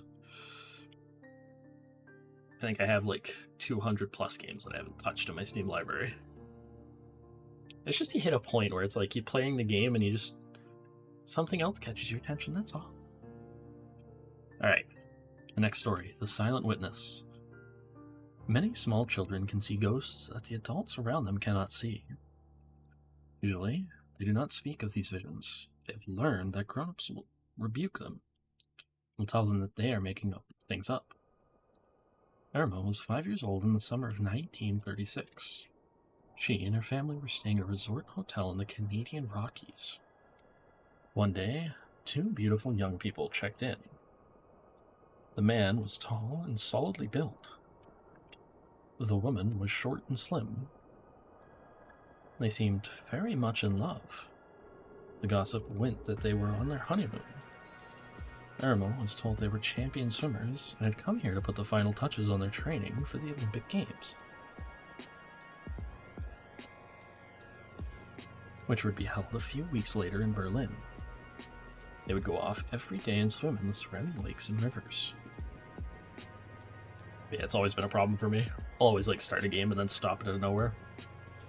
One morning at breakfast, they mentioned that they were going to swim to a small island not far away. A waiter who lived year-round in the area overheard them and warned them to be careful. There was a very strong whirlpool near that island, a powerful undertow. Over the years, several people had been drowned there, he said. The young man merely smiled and glanced about the table as if saying, "These local people always have their stories." A few minutes later, they left the hotel in their swimsuits, laughing as though they didn't have a care in the world. An hour later, the man came stumbling back alone. He seemed exhausted and in such a dire emotional state, he was weeping and throwing up. He gasped out a tale that his wife had been caught in the whirlpool, and that he had been unable to find her. The entire hotel was thrown into a frenzy of anguish. A search party was organized, but the young woman's body was never found. Little Irma had a question all her own. When the man returned, he could see his young wife standing behind him. She was wearing a wet bathing suit and was doubled over as if in pain. He was crying, "How could you? How could you?" Irma tagged along with the search party, and all the time she could see the drowned woman behind her husband, tears running down her cheeks. Even when the group returned to the hotel, the little girl could see the young woman a few feet from her husband. This continued all summer for Irma. She could stand on a high place near the hotel, look across the water at the island. She could see the young woman on its shore, bent over as though in pain, as though she had been hit in the stomach. And even at that distance, Irma could hear her cry, "Why did he do it? I loved him."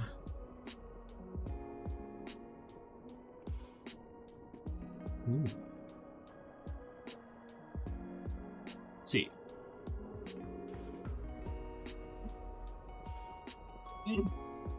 One thing with not finishing games too, that I always find, is if you're playing with somebody. If you're playing with somebody, you have to ensure that that person's in the mood to play it when you are, and vice versa. Otherwise, the game gets played like 2 or 3 times, and then you never go back to it with that person again, and it just sits there collecting dust forever.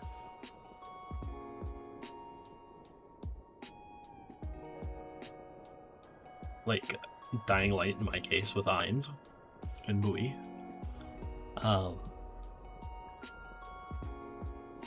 We Were Here Forever hasn't been touched, but that's for personal reasons.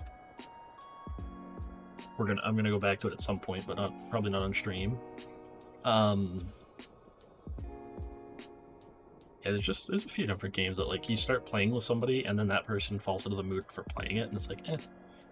So you just stop playing it and it just disappears from your mind for a while.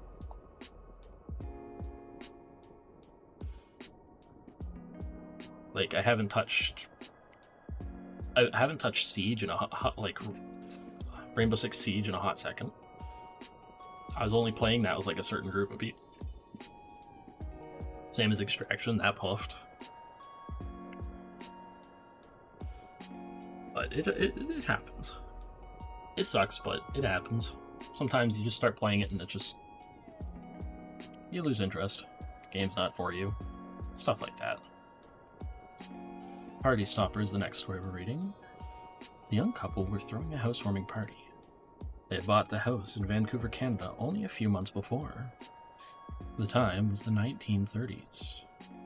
They had bought the house from a middle-aged man who seemed in great haste to get away from the place. In any case, he was selling the house at a price well below its market value. The young couple were mystified as to why he would let this handsome house go at such a low price. But they congratulated themselves at their good fortune and closed the deal.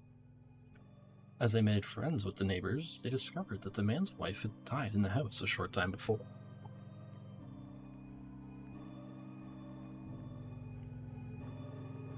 "Ah," said the young woman.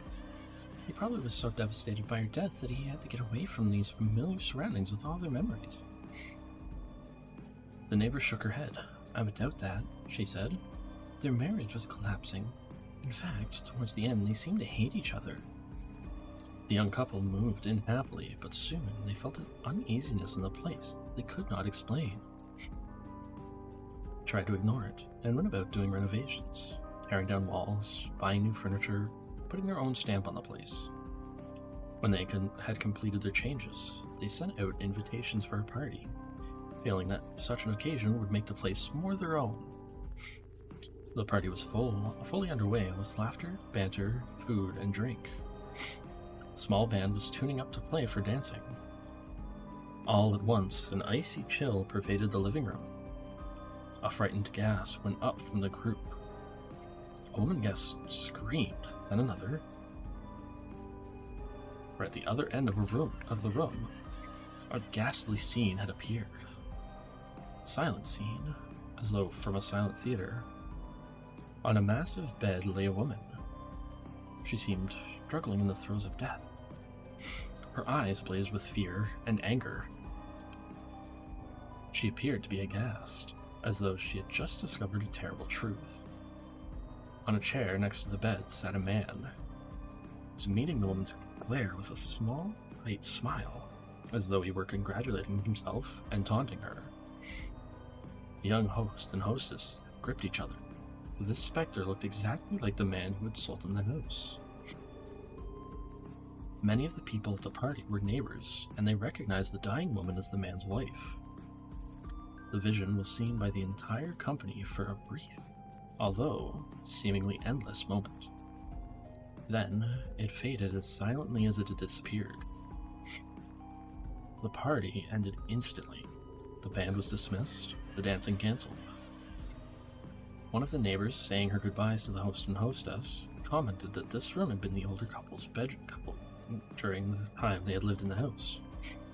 The young couple nodded awkwardly. Within a week, they had sold the house, including their new furniture, and had moved out.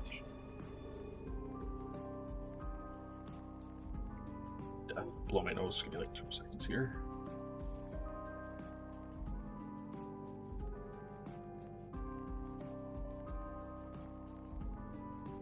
Oh, that's better.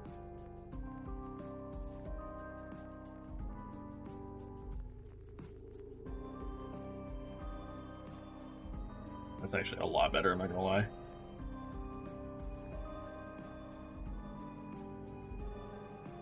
Oh.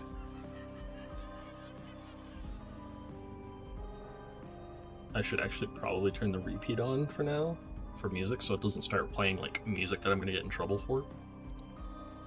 Next song is... this song... The next story is The Waltz of Death. When the West was still wild, one of the few spots of civilization in New Mexico was Fort Union. This military post was manned by rugged soldiers and many young officers. They were very lonely, for there were few women in these parts. One day, a beautiful young woman, a niece of the commandant, or commandant, came for an extended visit. Every man on the post fell in love with Miranda. This did not make her unhappy.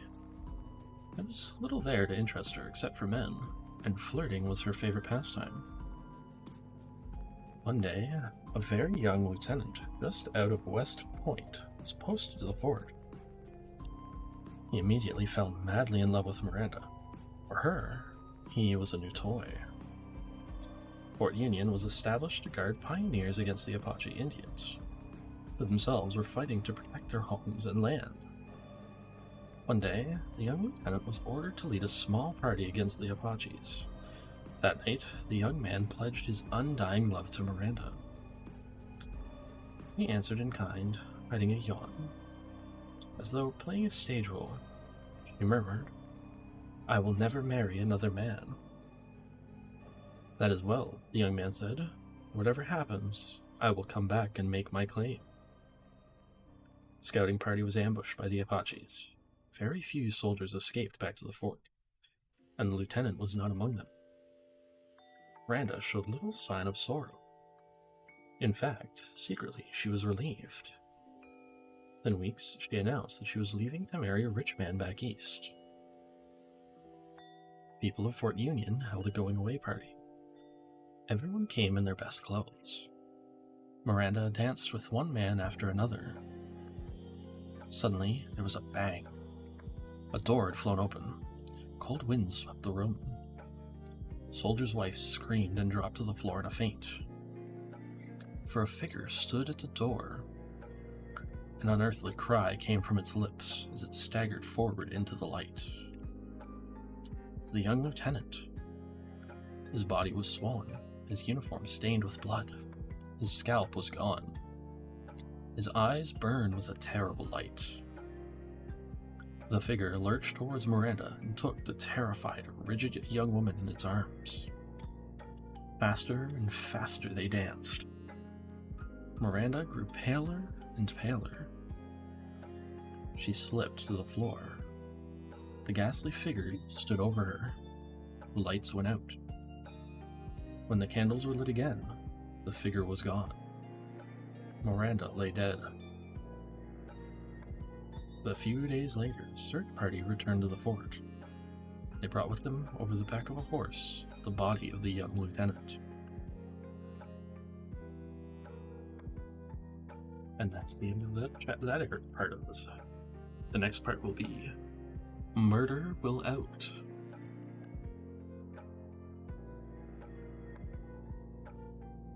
Alright. Much as I want to get started on the next one, it's going to be the first chapter of Bram Stoker's Dracula. Dracula's going to take a little bit. So we are actually going to take a break. I am going to go fill up my other cup of water. I'm going to the bathroom. And we will be right back in about 10 minutes, give or take. So make sure to keep yourself comfy. Grab yourself a snack if you need to. Or even get yourself a drink. And I'll see you guys in a few minutes.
crushed me, painful and slow, but I did live and I did flee, and I put my pick through the butcher's teeth. Oh, woe to thee, ye people of order, I hope your homes continue to smolder, and that you never rise again, and woe to those that called me a friend.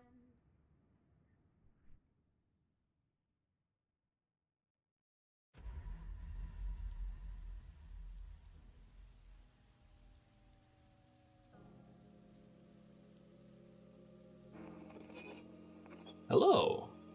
I guess it was a little longer than 10 minutes. I have a kitty cat in my lap.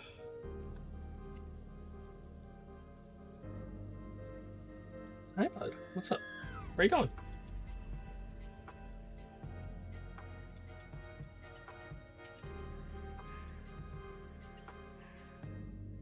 I'm gonna go with this playlist now. You know what? I don't really want 8-bit songs.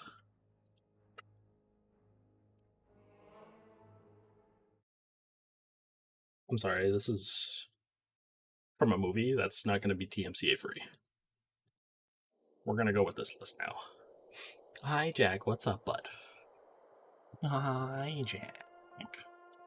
How are you doing, bud? It's pale face. Thank you. Thank you for that. I appreciate that so much. Come here. Come here. Here you go.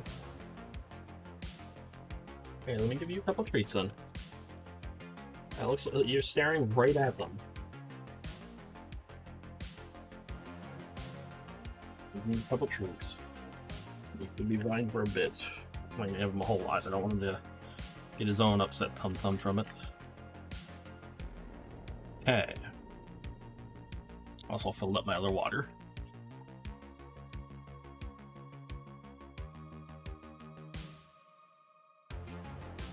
Bye, buddy. Alright. So we're now on to Bram Stoker's Dracula. Chapter 1.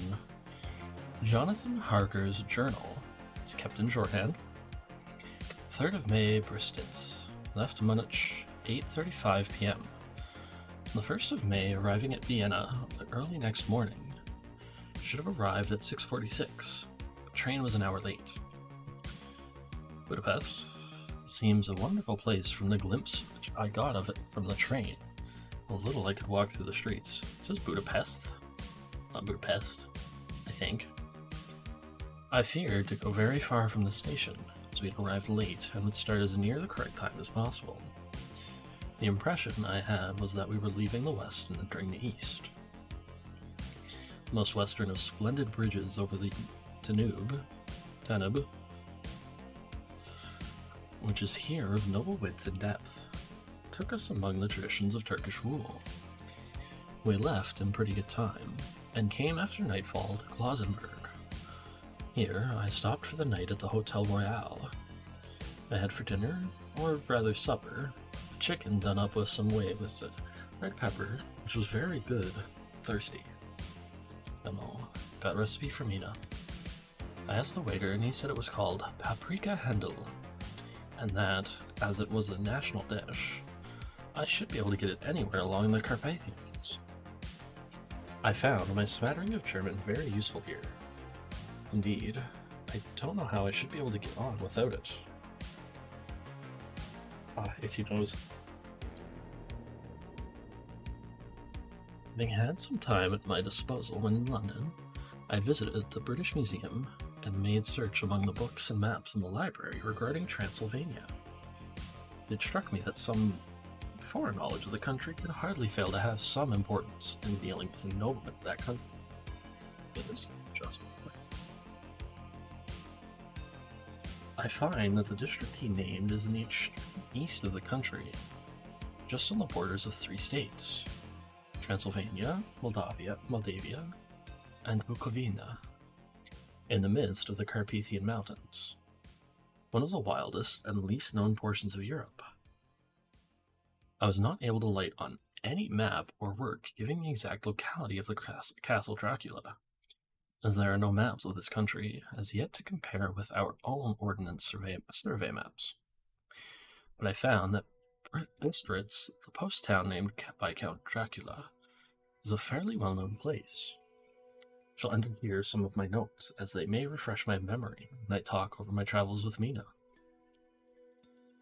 So funny enough, early in the day of yesterday, I was scrolling through TikTok. I think it was this morning, and I saw a thing about how apparently some Americans are starting to think that, I don't know if they're trolling. It's so hard to tell with somebody else reading it, about the fact of how apparently, according to some of them, that the Titanic is just a movie and wasn't a real ship. What? Huh?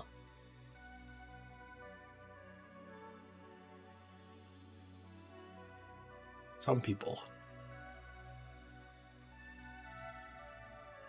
In the population of Transylvania, there are 4 distinct nationalities. Saxons in the south, and mixed with them, the Wallachs, were the descendants of the Dacians, or Dacians, Magyars in the west, and Sigelis in the east and north. I am going among the latter, who claim to be descended from Attila and the Huns. This may be so, for when the Magyars conquered the country in the 11th century, they found the Huns settled in it. I read that every known superstition in the world is gathered into the horseshoe of the Carpathians, as if it were the center of some sort of imaginative whirlpool. If so, my stay may be very interesting. I must ask the Count all about it. Apparently my nose needs to be blown again.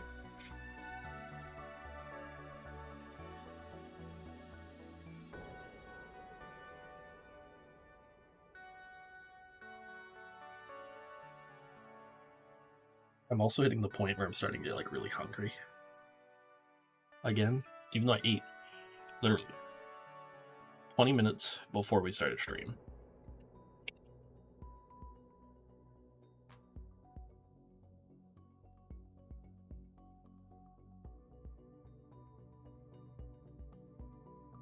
I did not sleep well though my bed was comfortable enough for I had all sorts of queer dreams. There was a dog howling all night under my window, which may have had something to do with it. Or it may have been the paprika, for I had to drink up all the water in my carafe, and still thirsty. Towards morning, I slept and was wakened by the continuous knocking at my door, so I guess I must have been sleeping soundly then.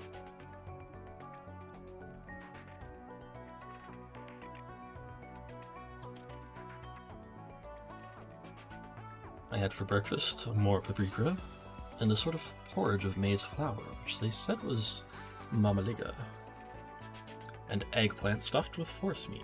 Very excellent dish, which they called impletata. Memo, get recipe for this also.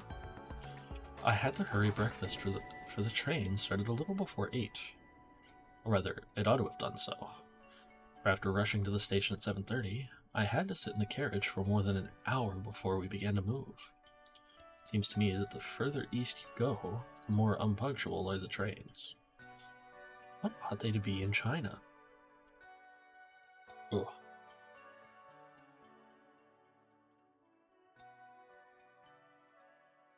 My nose, and it didn't even do anything for me. What the heck?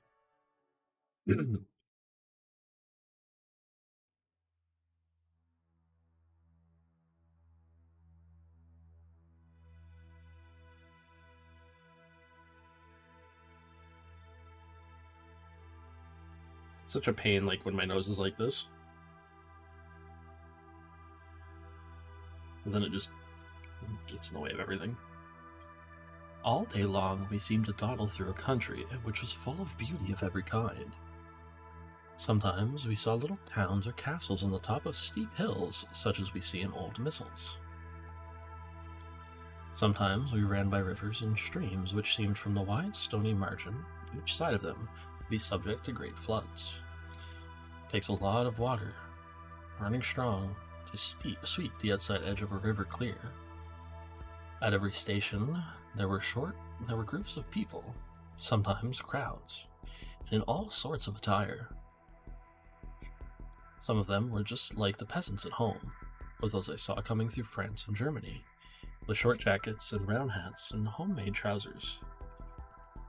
But others were very picturesque. My allergies are trying to act up again. The women looked pretty, except when you got near them. But they were very clumsy about the waist. They had all full white sleeves of some kind or other, and most of them had big belts with a lot of strips of something fluttering from them, like the dresses in a ballet. But of course, there were petticoats for under them. The strangest figures we saw were the Slovaks, who were more barbarian than the rest, with their big cowboy hats, great baggy, dirty white trousers, white linen shirts, and enormous, heavy leather belts, nearly a foot wide, all studded over with brass nails. They wore high boots with their trousers tucked into them, and had long black hair and heavy black mustaches. They are very picturesque, but do not look prepossessing.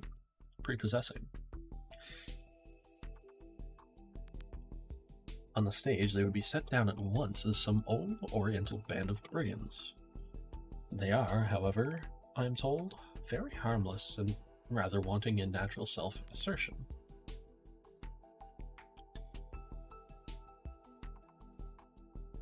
It was on the dark side of twilight when we got to Bistritz, which is a very interesting old place.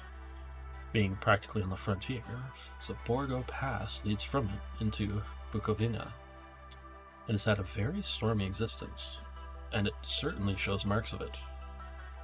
50 years ago, a series of great fires took place, which made terrible havoc on 5 separate occasions.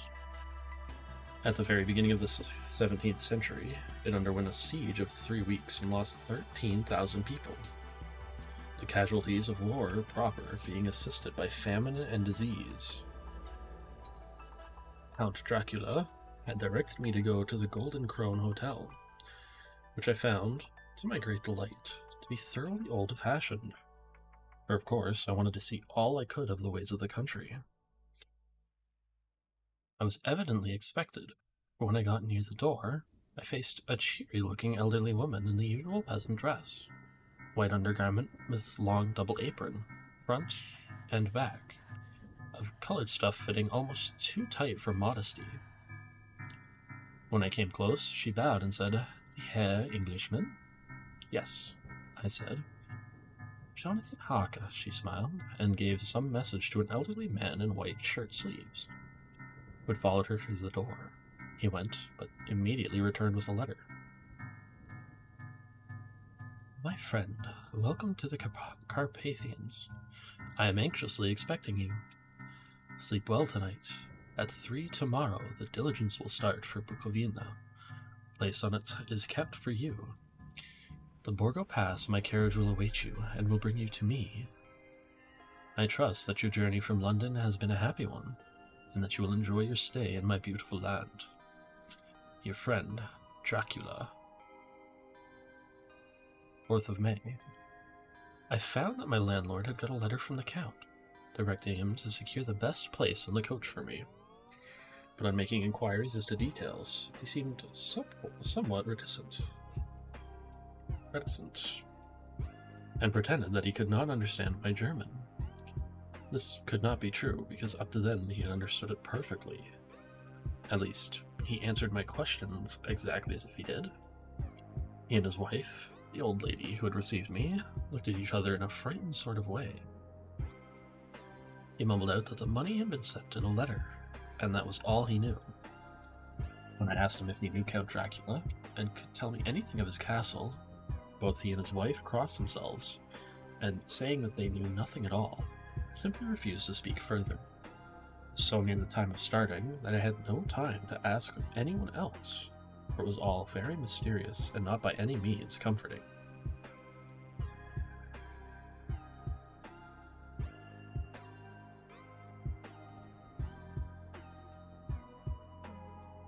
Oh, that's better.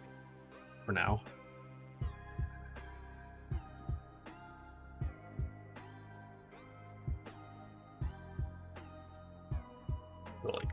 wasn't sick.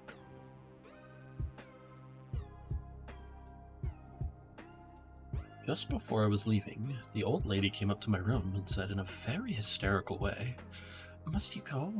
Oh, young heir, must you go?" She was in such an excited state that she seemed to have lost her grip of what German she knew, and mixed it all up with some other language which I did not know at all. I was just able to follow her by asking many questions.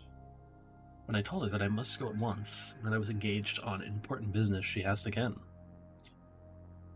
"Do you know what day it is?" I answered that it was the 4th of May. She shook her head as she had said again.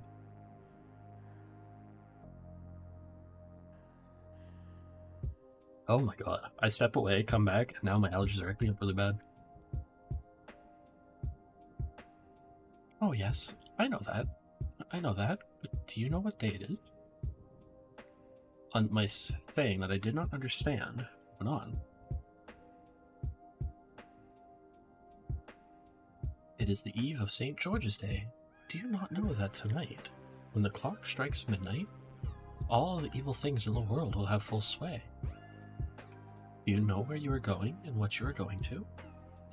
She was in such evident distress that I tried to comfort her, but without effect.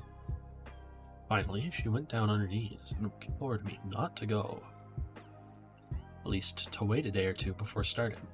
It was all very ridiculous, but I did not feel comfortable. However, there was business to be done. I could allow nothing to interfere with it. I therefore tried to raise her up and said, as gravely as I could, that I thanked her, but my duty was imperative, and that I must go. She then rose and dried her eyes, and taking a crucifix from her neck, offered it to me.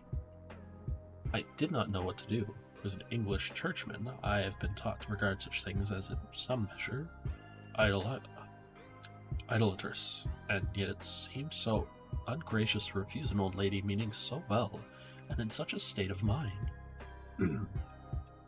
Why is my throat like this, and why is my nose like this? I just want to read to you guys.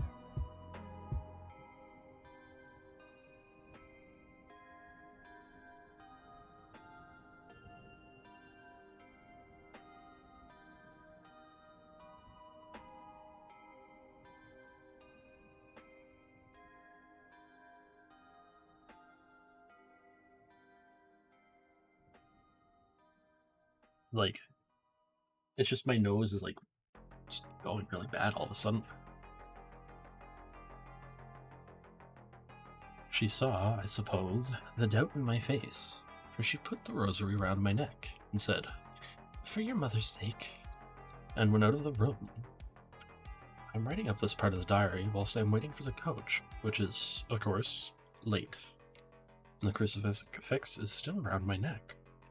Whether it is the old lady's fear, the many ghostly traditions of this place, or the crucifix itself, I do not know, but I'm not feeling nearly as easy in mind as usual. This book should ever reach Mina before I do. Let it bring my goodbye. Here comes the coach.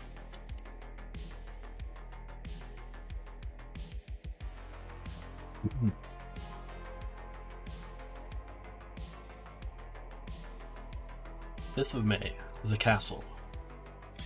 The grey of the morning is past, and the sun is high over the distant horizon, which seems jagged. Whether with trees or hills, I know not, for it is so far off that big things and little are mixed. I am not sleepy, and as I am not to be called till I awake, naturally I write till sleep comes.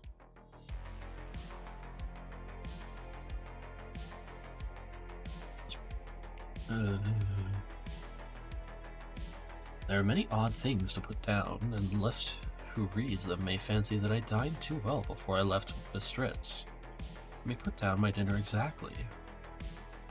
I dined on what they called a robber steak. Bits of bacon, onion, and beef seasoned with red pepper and strung on sticks and roasted over the fire, in the simple style of London cat's meat. The wine was Golden Mediache, which produces a queer sting on the tongue, which is, however, not disagreeable. I had only a couple of glasses of this, and nothing else. When I got on the coach, the driver had not taken his seat, and I saw him talking with the landlady. They were evidently talking of me, for every now and then they looked at me, and some of the people who were sitting on the bench outside the door, which they call by a name meaning word bearer, came and listened, and then looked at me, most of them pityingly. My freaking nose is being a pain.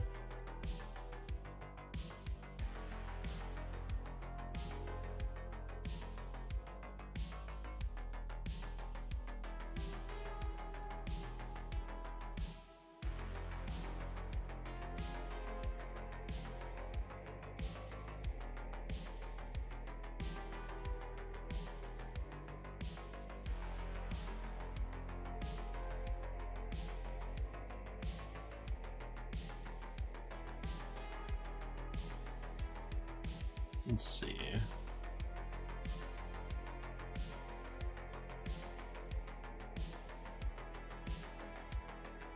I could hear a lot of words, often repeated, queer words, for there were many nationalities in the crowd. So I quietly got my polyglot dictionary from my bag and looked them out. I must say, they were not cheering to me, for amongst them were Ordog, Satan, Pokal, Hell, Stregoika, which Vrolok and Vilkoslak, I think, both of which mean the same thing. One being Slovak and the other Servian for something that is either werewolf or vampire. Memo: I must ask the Count about these superstitions. When we started, the crowd around the inn door, which had by this time swelled to a considerable size, all made the sign of the cross and pointed 2 fingers towards me. With some difficulty, I got a fellow passenger to tell me what they meant. He would not answer at first, but on learning that I was English, he explained that it was a charm or guard against the evil eye. This was not very pleasant for me, just starting for an unknown place to meet an unknown man. But everyone seemed so kind-hearted, and so sorrowful, and so sympathetic, I could not be touched. I shall never forget the last glimpse which I had of the inn-yard, and its crowd of picturesque figures, all crossing themselves as they stood around the wide archway, with its background of rich foliage of oleander and orange trees in green tubs, clustered in the center of the yard.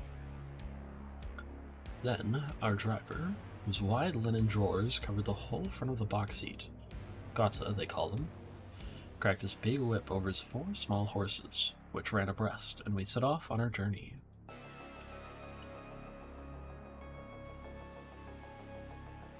Freaking nose is still going.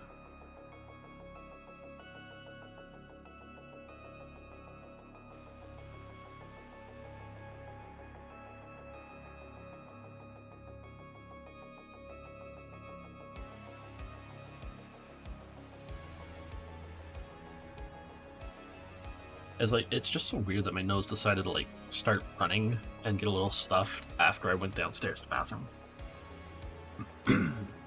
What the heck is going on all of a sudden?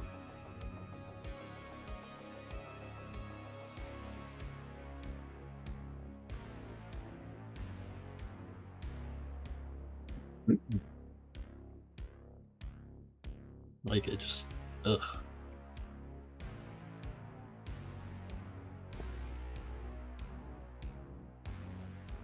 I soon lost sight and recollection of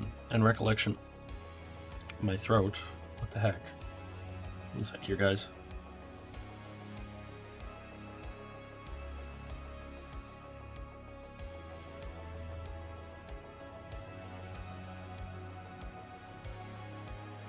I soon lost sight and recollection of ghostly fears and the beauty of the scene. As we drove along, although had I known the language, or rather languages, my fellow passengers were speaking, I might not have been able to throw them off so easily. Before us lay a green, sloping land full of forests and woods, with here and there steep hills, crowned with clumps of trees or with farmhouses, the blank gable end to the road. There was everywhere a bewildering mass of fruit blossom, apple, plum, pear, cherry, and as we drove by, I could see the green grass under the trees spangled with the fallen petals.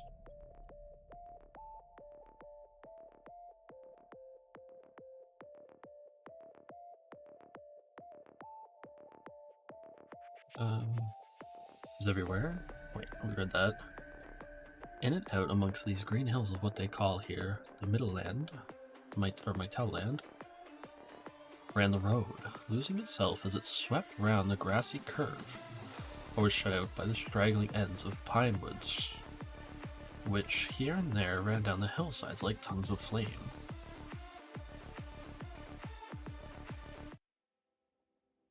And I want to go back to the other list, because that one was more spooky feeling. Let's see. The road was rugged, but still we seemed to fly over it with a feverish haste. I could not understand then what the haste meant, but the driver was evidently bent on losing no time in reaching Borgo Prung. I was told that this road is in summertime excellent, that it had not yet been put in order after the winter snows. In this respect, it is different from the general run of roads in the Carpathians, for it is an old tradition that they are not to be kept in too good of order. Of old, the hospodars would not repair them, lest the Turks should think that they were preparing to bring in foreign troops, so hasten the war which was always readily at loading point.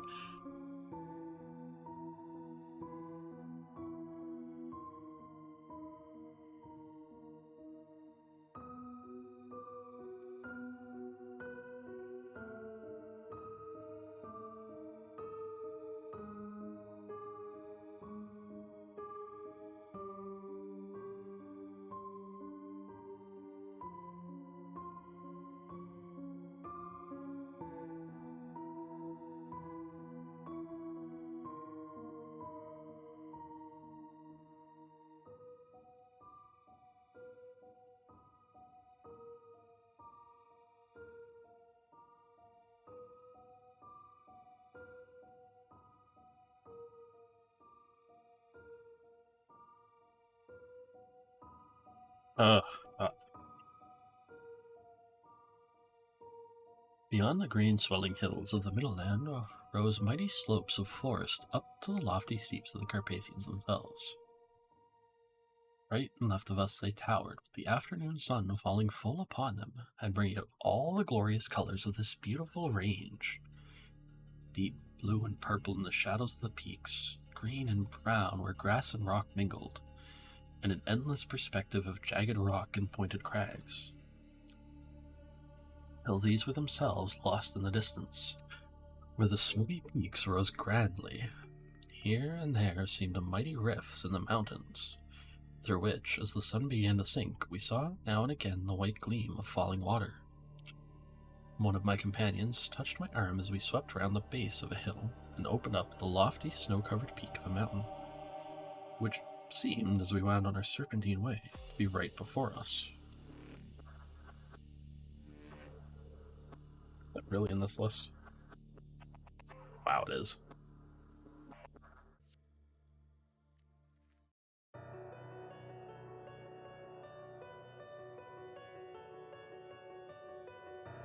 I don't know what's going on, but like, it's like my allergies are like in full swing all of a sudden. And they weren't like 40 minutes ago when I left. Look, he stands up. God's feet. And he crossed himself reverently. Wow.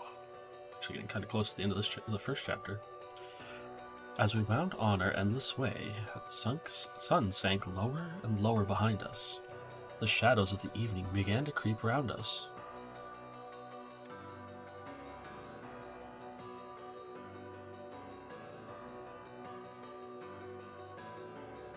This was emphasized by the fact that the snowy mountaintops still held the sunset and seemed to glow out with a delicate, cool pink. Here and there we passed Czechs and Slovaks, all in the picturesque attire. But I noticed that goiter was painfully prevalent. By the roadside were many crosses, and as we swept by, my companions all crossed themselves. Here and there was a peasant man or woman kneeling before a shrine, did not even turn around as we approached, but seemed in the self-surrender of devotion to have neither eyes nor ears for the outer world. There were many things new to me. For instance, hayricks in the trees, and here and there very beautiful masses of weeping birch, their white stems shining like silver through the delicate green of the leaves. Okay, I gotta take like 2 minutes before we get to the next part. I gotta run downstairs and I gotta get more freaking Kleenex. Something is obviously going on in my body right now, and I don't know what the heck's going on. I will be right back, guys. Please relax for 2 minutes.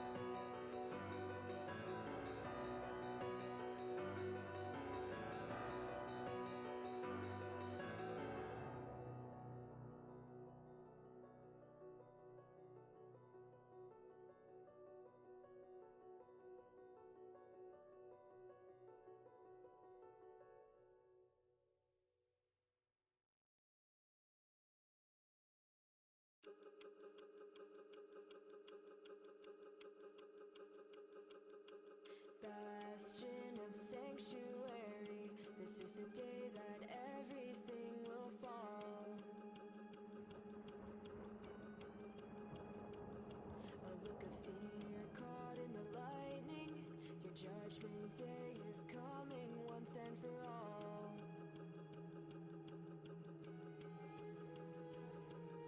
An anthem of death sings out a cry, a whispering voice invading your mind.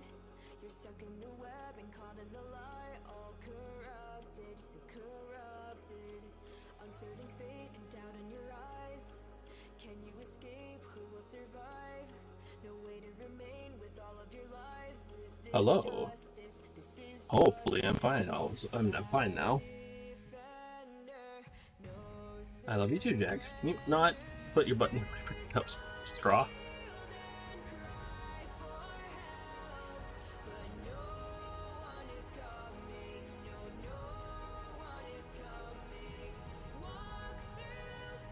Let me just do this really quick.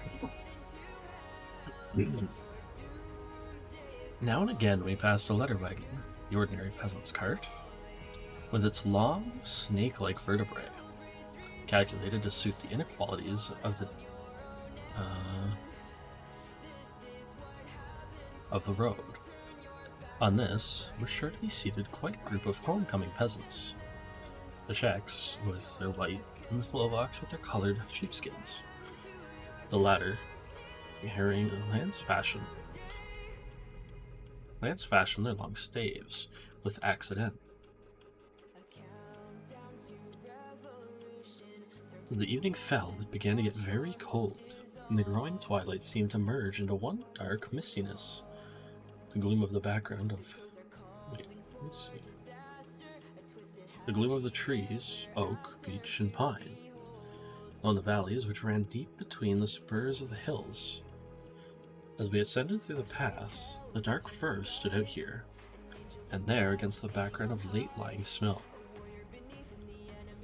Sometimes, as the road was cut through the pine woods that seemed in the darkness to be closing down upon us, great masses of grayness, which here and there bestrewed the trees, produced a peculiarly weird and solemn effect, which carried on the thoughts and grim fancies engendered earlier in the evening, when the falling sunset threw into strange relief the ghost-like clouds which among the Carpathians seemed to wide ceaselessly through the valleys. Jack, I love you, bud, but why are you bugging me so much?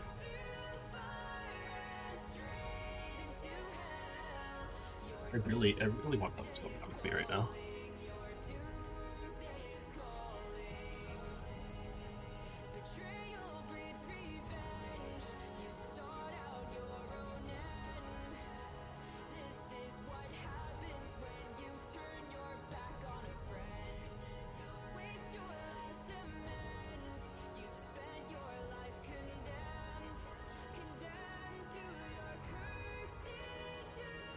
Sometimes the hills were so steep that despite a driver's haste, the horses could only go slowly. I wished to get down and walk up them, as we do at home, but the driver would not hear of it. No, no, he said. You must not walk here. The dogs are too fierce. Oh.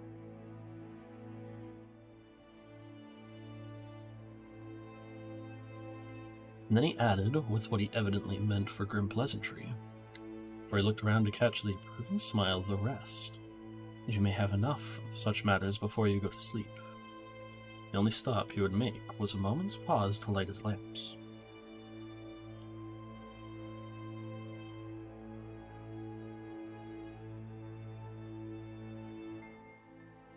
It's like my allergies are literally in full swing all of a sudden, which is really weird. When it grew dark, there seemed to be some excitement amongst the passengers, and they kept speaking to him, one after the other, as though urging him to further speed. He lashed the horses unmercifully with his long whip, and with wild cries of encouragement urged them on to further exertions.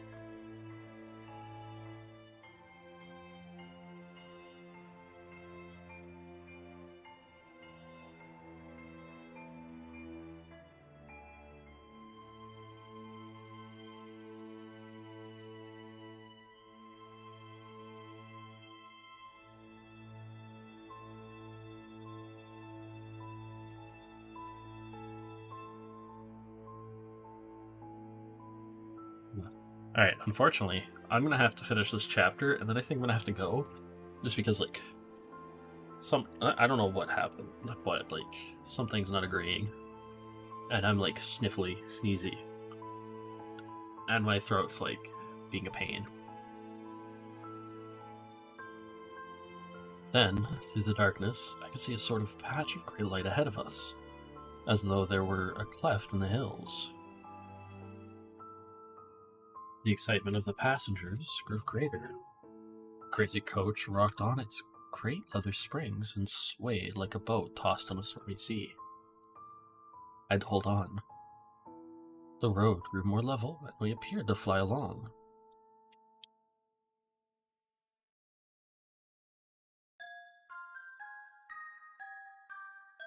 Let's see, where was I? Appeared to fly along. Then the mountains seemed to come nearer to us on each side, and to frown down upon us. We were entering on the Borgo Pass. One by one, several of the passengers offered me gifts, which they pressed upon me with an earnestness which would take no denial. These were certainly of an odd and varied kind, but each was given in simple good faith, with a kindly word, and a blessing, and that strange mixture of fear meaning movements, which I had seen outside the hotel at Bistritz. The sign of the cross and the guard against the evil eye. Then, as we flew along, the driver leaned forward, and and on each side the passengers craning over the edge of the coach peered eagerly into the darkness. It was evident that something very exciting was either happening or expected, but though I asked each passenger, no one would give me the slightest explanation. This state of excitement kept on for some little time, and at last we saw before us the pass, opening out on the eastern side. There were dark, rolling clouds overhead, and in the air, the heavy, oppressive sense of thunder. It seemed as though the mountain range had separated two atmospheres, and that now we had got into the thunderous one. I was now myself looking out for the conveyance, which was to take me to the Count. Each moment I expected to see the glare of lamps through the blackness, but all was dark. The only light was the flickering rays of our own lamps, in which the steam from our hard-driven horses rose in a white cloud. We could see now the sandy road lying white before us, but there was on it no sign of a vehicle.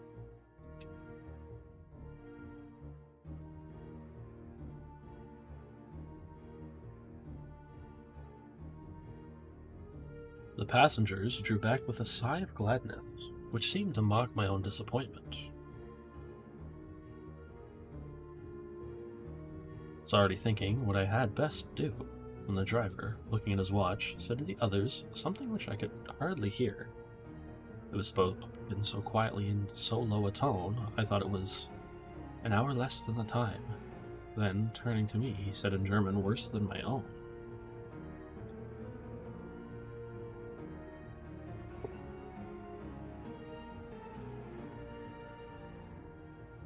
"There is no carriage here. The heir is not expected after all. He will now come on to Bukovina and return tomorrow or the next day. Better the next day." Whilst he was speaking, the horses began to neigh and snort and plunge wildly, so that the driver had to hold them up. Then, amongst a chorus of screams from the peasants and a universal crossing of themselves, a caleche with 4 horses drove up behind us, overtook us, and drew up beside the coach. I could see from the flash of our lamps as the rays fell on them that the horses were coal-black and splendid animals. They were driven by a tall man with a long brown beard and a great black hat, which seemed to hide his face from us. I could only see the gleam of a pair of very bright eyes, which seemed red in the lamplight as he turned to us. He said to the driver, "You are early tonight, my friend," the man stammered in reply. "The English heir was in a hurry," the stranger replied. "That is why I suppose you wished him to go on to Bukovina? You cannot deceive me, my friend. I know too much, and my horses are swift." As he spoke, he smiled, and the lamplight fell on a hard-looking mouth, with very red lips and sharp-looking teeth as white as ivory. One of my companions whispered to another the line from Burgers, "Lenore, den die toten retentionen." But the dead travel fast. Yeah, like I said, like something's up with me all of a sudden.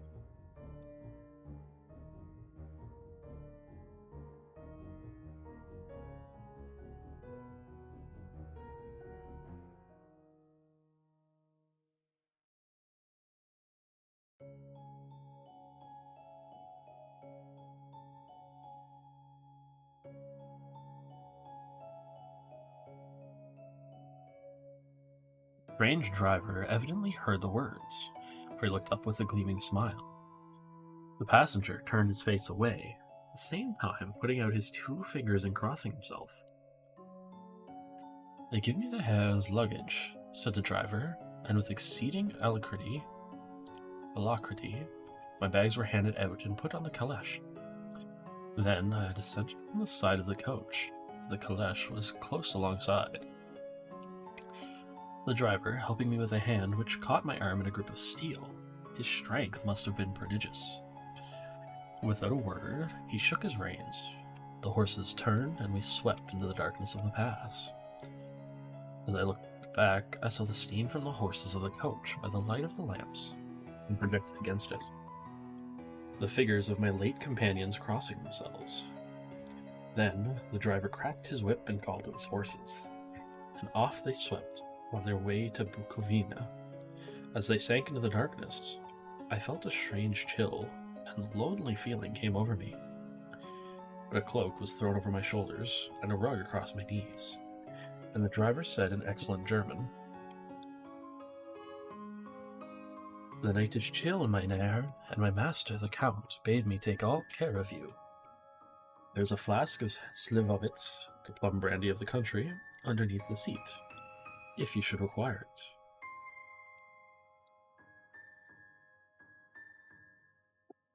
it."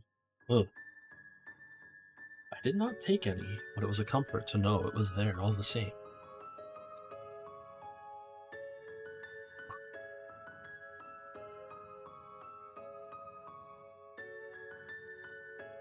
I felt a little strangely and not a little frightened. I think, had there been an alternative, I should have taken it, instead of prosecuting that unknown night journey. The carriage went at a hard pace straight along. Then we made a complete turn and went along another straight road.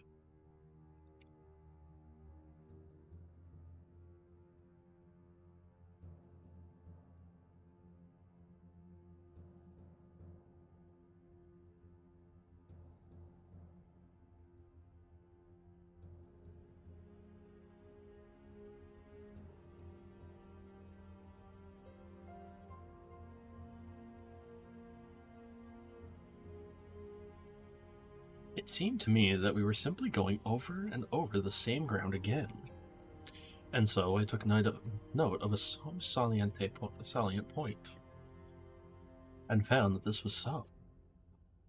I would have liked to ask the driver what this was all meant, but I really feared to do so, for I thought, placed as I was, any protest would have had no effect in case there had been an intention to delay.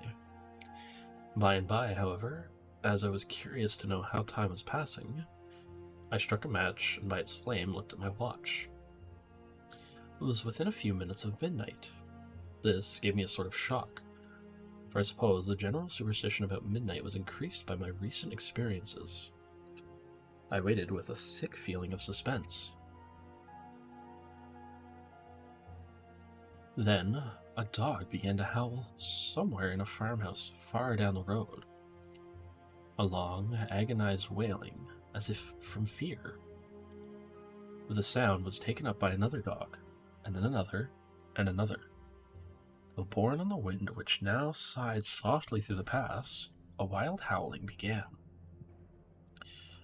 which seemed to come from all over the country, as far as the imagination could grasp it through the gloom of the night. At the first howl, the horses began to strain and rear.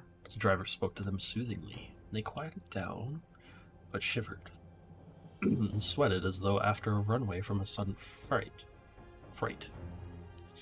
Then, far off in the distance, from the mountains on each side of us, began a louder and a sharper howling, that of wolves, which affected both the horses and myself in the same way, for I was minded to jump from the caleche and run, whilst they reared again and plunged madly, so the driver had to use all his great strength to keep them from bolting. In a few minutes, however, my own ears got accustomed to the sound, and the horses so far became quiet that the driver was able to descend and to stand before them. He petted and soothed them, and whispered something in their ears, as I have heard of horse tamers doing, and with extraordinary effect, for under his caresses they became quite manageable again, though they still trembled. The driver again took his seat, and shaking his reins, started off at a great pace. This time, after going to the far side of the pass, he suddenly turned down a narrow road which ran sharply to the right. Alright, one sec here again.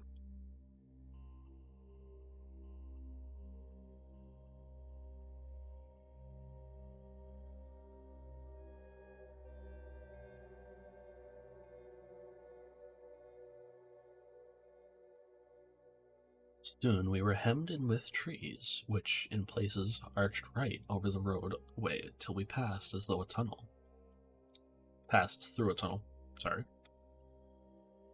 And again, great frowning rocks guarded us boldly on either side. Though we were in shelter, we could hear the rising wind, for it moaned and whistled through the rocks, and the branches of the trees crashed together as we swept along. It grew colder and colder still, and fine, powdery snow began to fall, so that soon we and all around us were covered with a white blanket. The keen wind still carried the howling of the dogs, though this grew fainter as we went on our way. The baying of the wolves sounded nearer and nearer, as though they were closing round on us from every side. I grew dreadfully afraid, and the horses shared my fear. The driver, however, was not in the least disturbed. He kept turning his head to left and right, but I could not see anything through the darkness.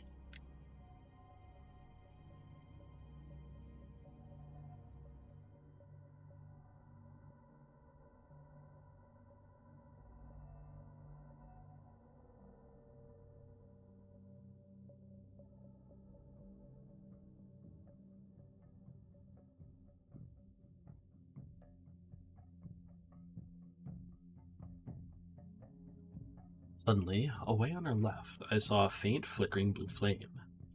The driver saw it at the same moment. He at once checked the horses and, jumping to the ground, disappeared into the darkness. I did not know what to do, the less as the howling of the wolves grew closer. But while I wondered, the the driver suddenly appeared again, and without a word, took his seat, and we resumed our journey. I think I must have fallen asleep and kept dreaming of the incident, for it seemed to be repeated endlessly, and now, looking back, is like a sort of awful nightmare. Once the flame appeared so near the road that even in the darkness around us, I could watch the driver's motions. He went rapidly to where the blue flame arose. It must have been very faint, for it did not seem to illumine the place around it at all. And gathering a few stones, formed them into some device. Once there appeared a strange optical effect. When he stood between me and the flame, he did not obstruct it, for I could see its ghostly flicker all the same. This startled me. As the effect was only momentary, I took it, but my eyes deceived me, straining through the darkness. Then, for a time, there were no blue flames. We sped onwards through the gloom, to the howling of the wolves around us, as though they were following in a moving circle.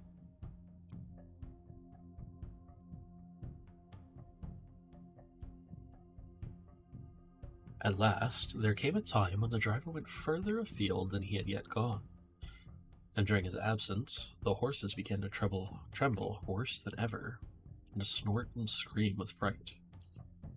I could not see any cause for it, for the howling of the wolves had ceased altogether. But just then, the moon, sailing through the black clouds, appeared behind the jagged crest of a beetling, pine-clad rock, and by its light I saw around us a ring of wolves, with white teeth and lolling red tongues, with long, sinewy limbs and shaggy hair. They were 100 times more terrible than the grim silence which held them than even when they howled. For myself, I felt a sort of paralysis of fear. It is only when a man feels himself face to face with such horrors that he can understand their true import.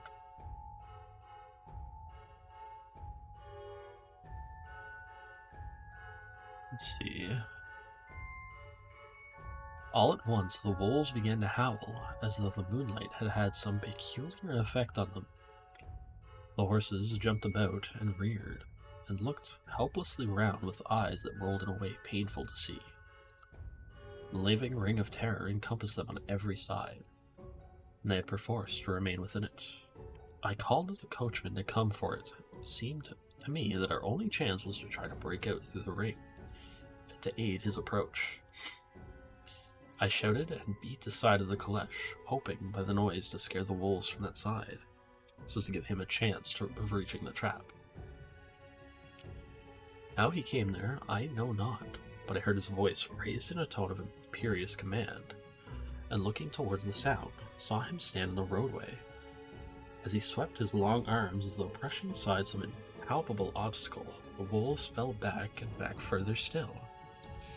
Just then, a heavy cloud passed across the face of the moon, so that we were again in darkness. When I could see again, the driver was climbing into the caleche, and the wolves had disappeared.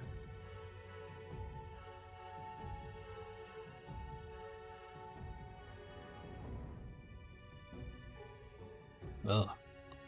I had like a sharp sting in the side of my throat. Like my throat for a second there. This was all so strange and uncanny that a dreadful fear came upon me, and I was afraid to speak or move.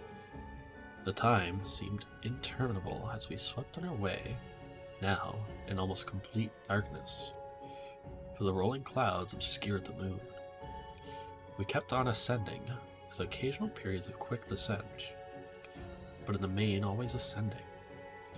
Suddenly, I became conscious of the fact that the driver was in the act of pulling up the horses in the courtyard of a vast, ruined castle, from whose tall black windows came no ray of light, and whose broken battlements showed a jagged line against the moonlit sky. That's the end of Chapter 1. Like I said, unfortunately, I think I'm gonna have to go, because my nose is bugging the crap out of me. What's going on? I don't know what's going on. I don't know if it, like, all of a sudden caught something and now it's kicking in or what, but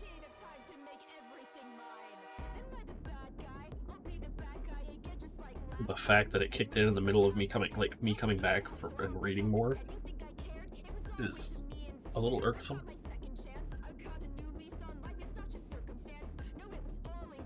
But who knows what's going on? As long as I wake up tomorrow and I'm fine, I'll be happy. Otherwise, I might be a little upsetty spaghetti if I get sick.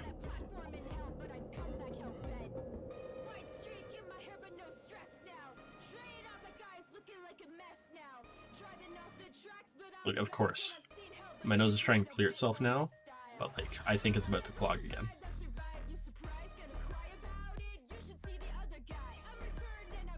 Let's see. Yes, unfortunately, I am gonna have to end it here. I did want to go for a while longer, but things happen. Body says no. Oh, we don't even have enough for weed.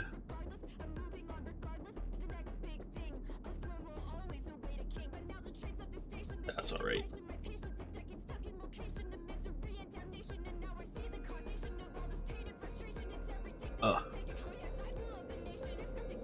But thank you everybody for joining. I'm sorry that I have to end a little early than I was hoping, and I started late. But I hope you all have a wonderful night. I might see you guys tomorrow night. I'll keep you guys all updated on Discord and on Twitter. But again, have a wonderful night. If any of you have fallen asleep, I hope you rest well and have a good night. I will see you all next time. With that though, the cafe is closed for the night. Goodbye, good night, and take care. See you all next time.